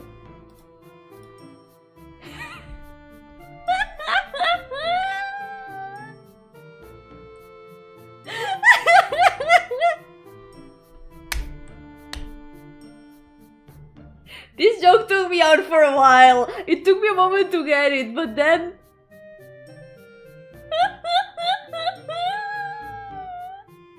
You see, it's a house, but it's full moon. And you know what happens when it's full moon? The warehouse turns...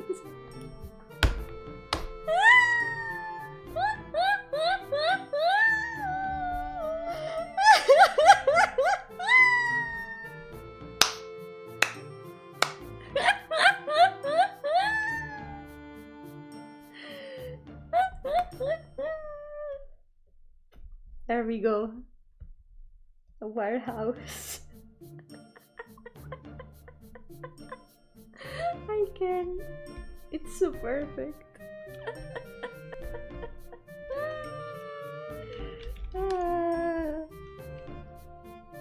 Yo, Bella, welcome. How's it going? Oh look, we're just drawing a wolf. What a coincidence. I just realized that I forgot some details from the clothes. These should have some more buttons and stuff, I think. I'm gonna add them. I guess maybe I need to delete these ones and add them here. I'm gonna put them here.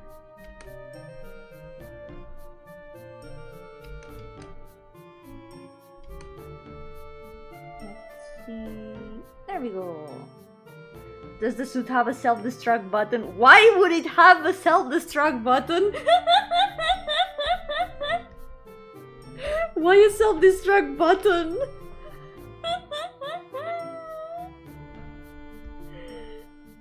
Oh my god.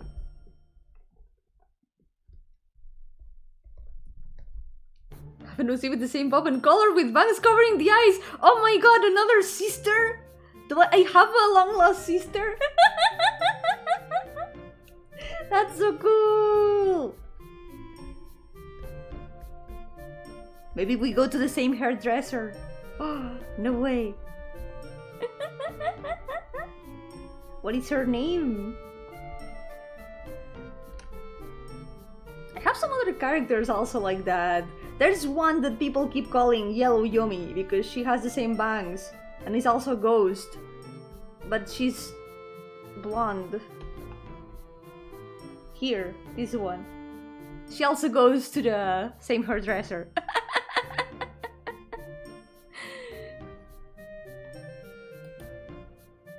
It's a cool hairstyle.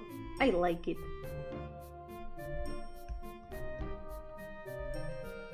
I don't know, to be honest.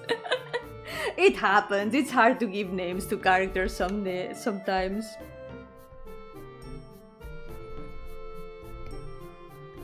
As long as you have a way to refer to the character and you enjoy the character, that's what matters.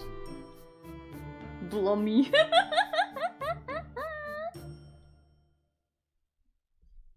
October 21, the day where you can throw off short people. What do you mean? No, I'm not short people. Come on, I'm not short people.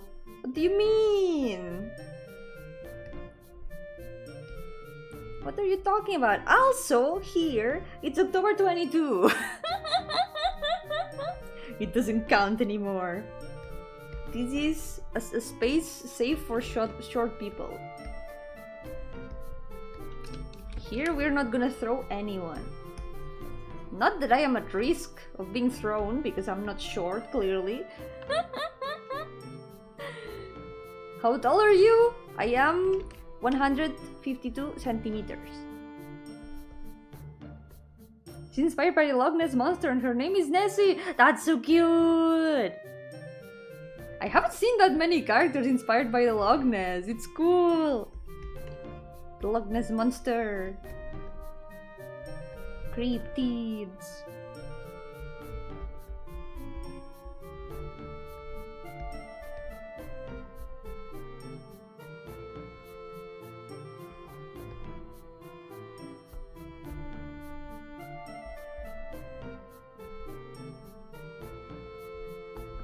I'll get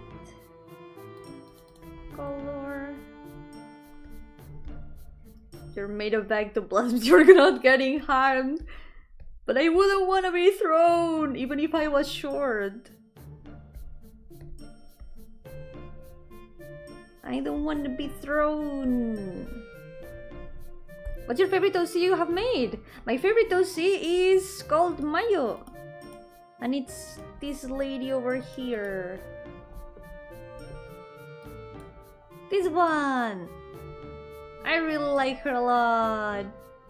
This was my Dungeons and Dragons character for 5 years and a half. I do have a lot of other arts of her, but not that many right now in hand. Because I moved a lot of my old art to the hard drive. But I've got some arts of her. I've got this. Ta-tan!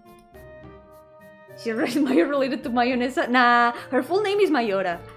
But I call her Mayo because it's shorter. I got a lot of Mayos.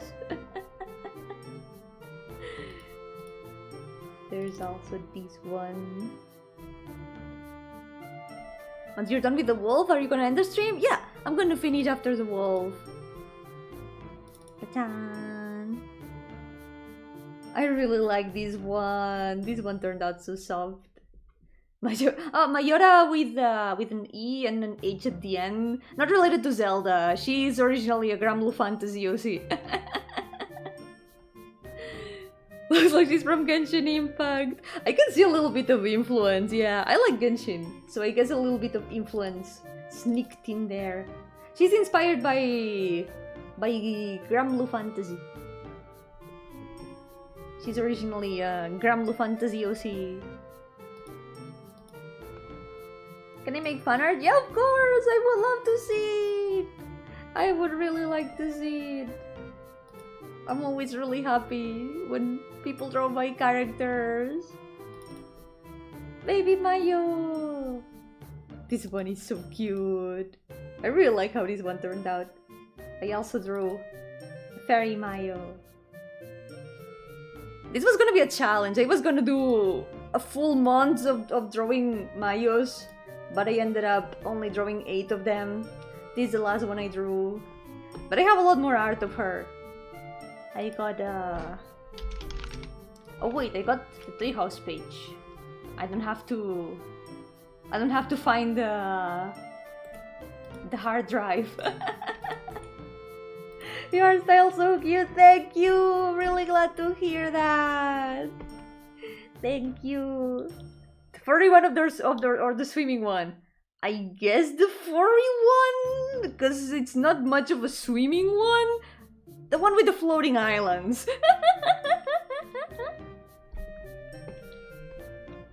She's basically the Lalafell equivalent of Granblue Fantasy. She is small, but please do not throw her. Ta-tan! This is another art I did of her in the Granblue art style. There's also this one. No Baki Mayo! And no Skibidi Toilet Mayo either! No! Never! There's this one. I really like this one too. There's also... This is one of the first ones I drew. This one. Hehehehe. She's not throwable! Come on! She's so pretty. I like her a lot. There's also Summer one. Summer Mayo. There's also... Oh, I really like this one. I'm sorry, I'm going on a tangent showing Mayos. This is necessary. This is something I have to do. I really like how this one turned out. There's also... I've got some more that I really like. There's a pixel art that I did for her birthday. Ta-da! She's also my Final Fantasy XIV character. So she is also a Lalafell at the same time. Oh, this one turned out pretty. Ta-da! I love Mayo so much. I really like her a lot. There's also a Halloween version. Now that Halloween is coming, I can show you the Halloween version. Ta-chan! She's a bit like a ghost here. I really like how this one turned out. I have another drawing of her with this outfit, but I don't have it here. There's also any others. Oh, Dr. Mayo. Looks somewhat familiar there, does she? Perhaps maybe the dress reminds you of something.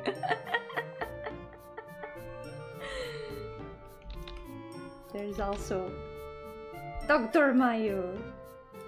I love this design a lot. This one. Dr. Mario! Funny thing, this is not the first time there's been Mario memes. When are we getting Halloween Yomi? I'm always kind of in Halloween mode.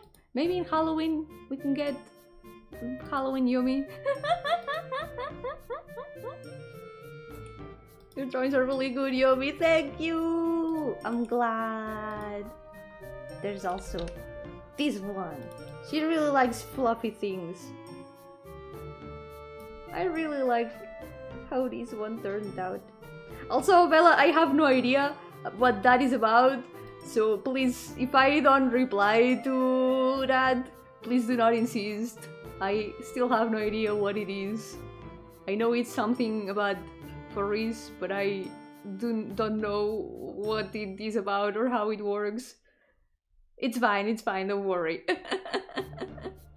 But yeah, if I don't reply something unless I really haven't seen it, it's better to not insist, I think. You mean with the glasses, but the glasses have drawn close ties on them? That would be interesting. I need to get more glasses. Funny glasses, even. Halloween Yumi will the spookiest because she'll cut her bangs for a day. I don't know if the world is ready for that. I don't know if the world is ready for that. I think that's most of the Mayos I have. Oh, there's this one. I made so many outfits for her. This one. Ta-tan!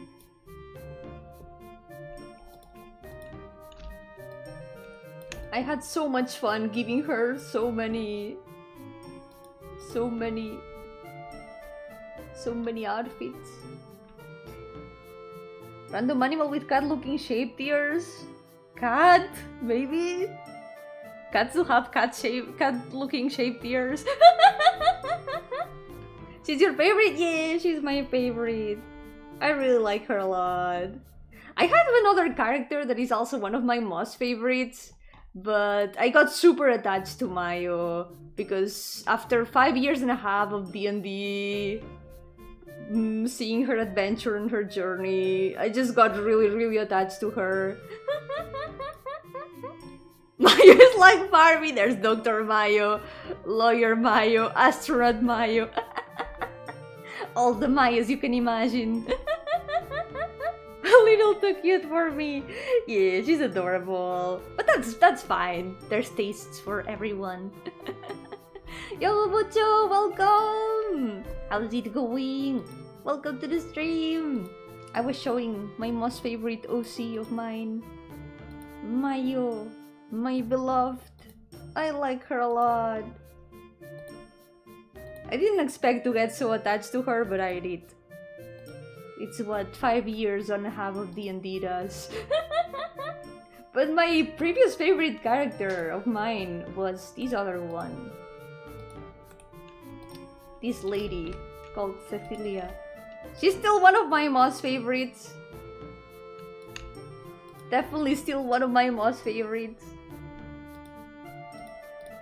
But she's like up there along with Mayo. This one. I like her a lot. I also drew her a lot of times. There's let's see. Oh, this one is really cool. She's got glasses in one of them. Oh my god. Yo, Golpet! How's it going? Welcome to the stream! I was showing one of my favorite OCs of mine.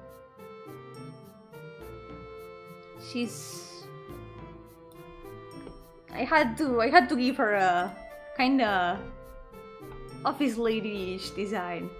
I've drawn her so many times, but I ended up drawing Mayo a lot more. This one turned out pretty. Oh no, this one is very smug. I should draw her again one of these days. I really should. This one too. This one turned out really pretty. It's very sketch. It's a very rough sketch, but I really like it.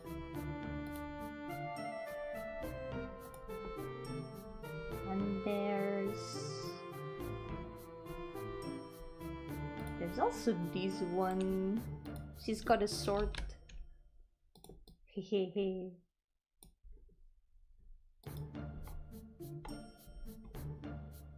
Hopefully I can show her story one of these days.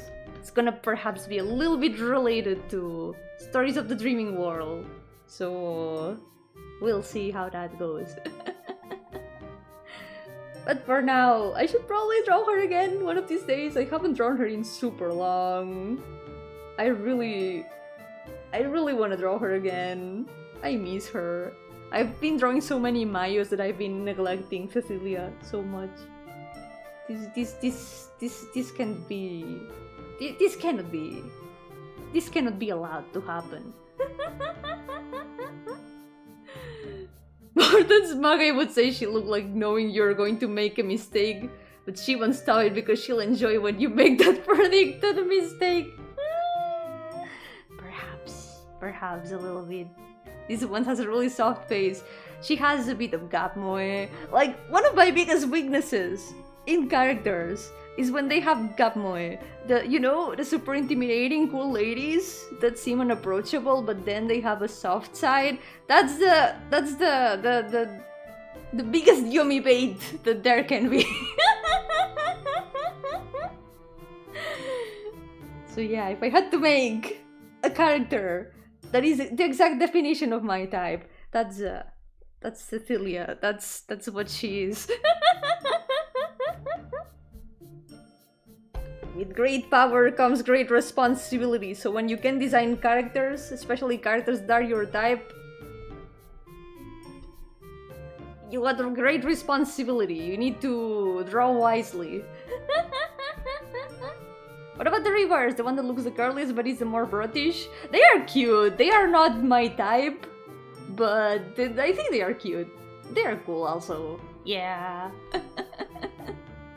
Your art is crazy good, Yomi. Wish my stuff look half as good. I'm sure it does go. It does look good. Come on, don't sell yourself short.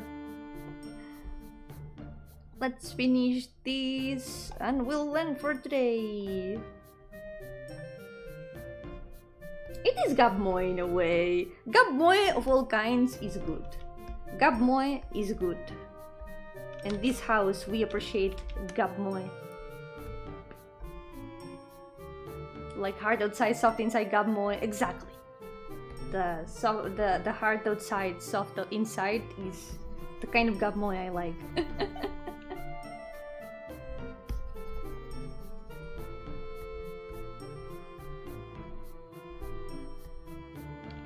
I'll survive, bye Bella! I know I'm probably late, but take care! Thank you for coming!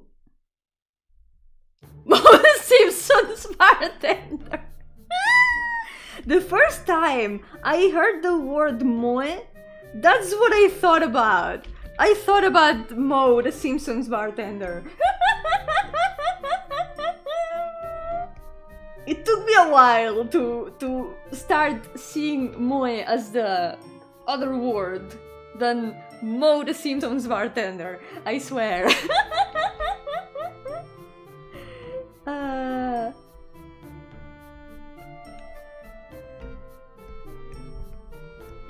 Let's get shoes. There's another character that lately I've been getting more and more attached to. But you've probably seen her a ton of times around here. And I'm talking about the alchemist. I've had her for a very long time, but it wasn't until I started writing her story that everything started falling even more into shape. And now she's rapidly ascending in my favorites list. I just had to make the saddest immortal I could imagine. What about the one that seems apathic or emotionless but is a misunderstood softie? I think it can also be a good kind of gabmoe. Probably not that much my type. Depends on the character. But it is also a very good kind of gabmoe. Gabmoe is good. I want to make this a color that stands out more. Bakiyomi, the alchemist that needs to learn alchemy. No! No Bakiyomi. Never Bakiyomi. Why do you mention Bakiyomi here, in my house, in my stream, on the day of my daughter's wedding? On this good day of Pain Monday, because it's not my daughter's wedding. I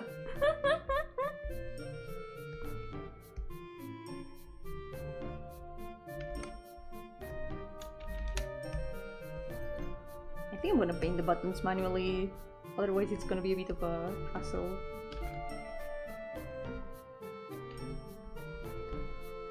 Let's get the buttons painted.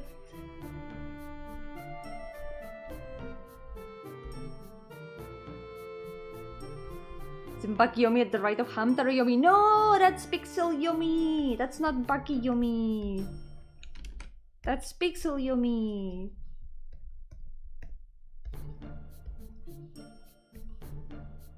She's stronger than Bakiyomi. She would defeat her. She would completely destroy her. Yeah, looking sharp. One day I need to design his humanoid form, but for now, we're just gonna go with this one for the chibi. Eventually, I will draw him more someday. Pixel Bakiyomi, no!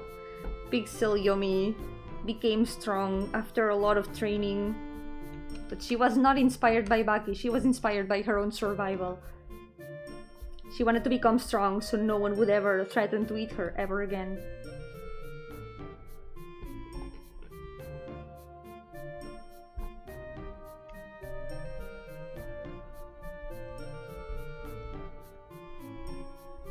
Let me fix this button a bit.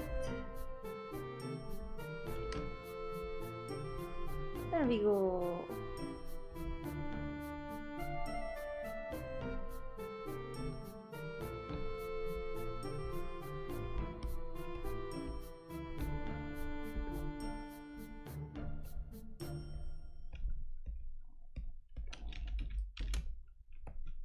We're almost done! Almost done for today! Next day, I'll do the last two line arts. And maybe we can also do their colors. And after that, we're gonna have to start shading. We're getting closer and closer to the end of the main OC list. And then we're gonna have to start drawing demons of the Ars Goetia. A lot of them. Okay, I think this will be all for today. We've finished. Let's save. There's a Dragon Ball written when the manga was first drawn. He said, to cut on cost and time, just don't draw the hair. It will be golden. And that's why Super Saiyan turns gold yellow hair. That explains it. This way they didn't have to add what's what's the word? The thing to do the different darkness of colors. I completely forgot the name in English. Los tramados. I don't remember. That's kind of funny, but I guess it explains it. Shadowing? Shading? I guess? Yeah, I guess that would work. The shading. Cat! Oh my god, there's a cat! A cat came here to accompany me in saying goodbye. So, this will be all for today. Next day, I'm gonna finish the last two. I'm super excited about drawing these two and the rest of the the rest of the characters of that setting, because I really like all of them. A cat where? In my lap. She's in my lap. She's being adorable. And I think that's all. We'll continue next time. Maybe tomorrow I'm gonna be back to play a little game, a little Halloween themed game. We'll see. It looks right now like a Pokemon character. She has a rock that could very much be a Pokeball. She has a Pokemon trainer pose. You're right. Tiene pose de entrenadora Pokémon. It's a rock. It is just a rock. Yeah, me too. I really like Pokemon. Last stream I did was to guess Pokemon. To try to remember as many Pokemon as possible. I remembered a lot of them somehow. My favorite Pokemon is Miss Magius. I really like ghost types a lot. I would say my top one is Miss Magius. I guess Misdreavus is kinda up there also. And my second favorite, Candelore. I really like them. Es una Master Ball. Una Master Ball un poco extraña, yeah. No las rocas. Terrible. Bueno, hay algunos que no. Los que no son débiles del tipo roca quizá resisten varios golpes. Pero que no sirva de ejemplo. Es un terrible ejemplo, ¿no? I guess Pokemon throw rocks at each other all the time. Yeah. Especially rock types throw rocks at other Pokemon. Anyway, so this will be all for today. Yeah, Pikachu's cute. It's nice. And it's like the protagonist Pokemon. So, I'll be leaving it here for today. Next day, more line arts, more colors, and maybe some shading perhaps. We're progressing bit by bit. Las rocas para aturdir al Pokémon, luego lanzas la Pokéball. Pero eso era con lodo, se les tiraba el lodo, no rocas. Madre mía, cuánta violencia. My first Pokemon game was Emerald. Although I did play Silver in someone else's console before I had my own. So I guess it would be... Well, I don't remember if it was Silver or Crystal. I don't remember which one. But I remember it was one of the first Johto games. Yeah. Narceus son rocas. No puede ser. Cuánta violencia.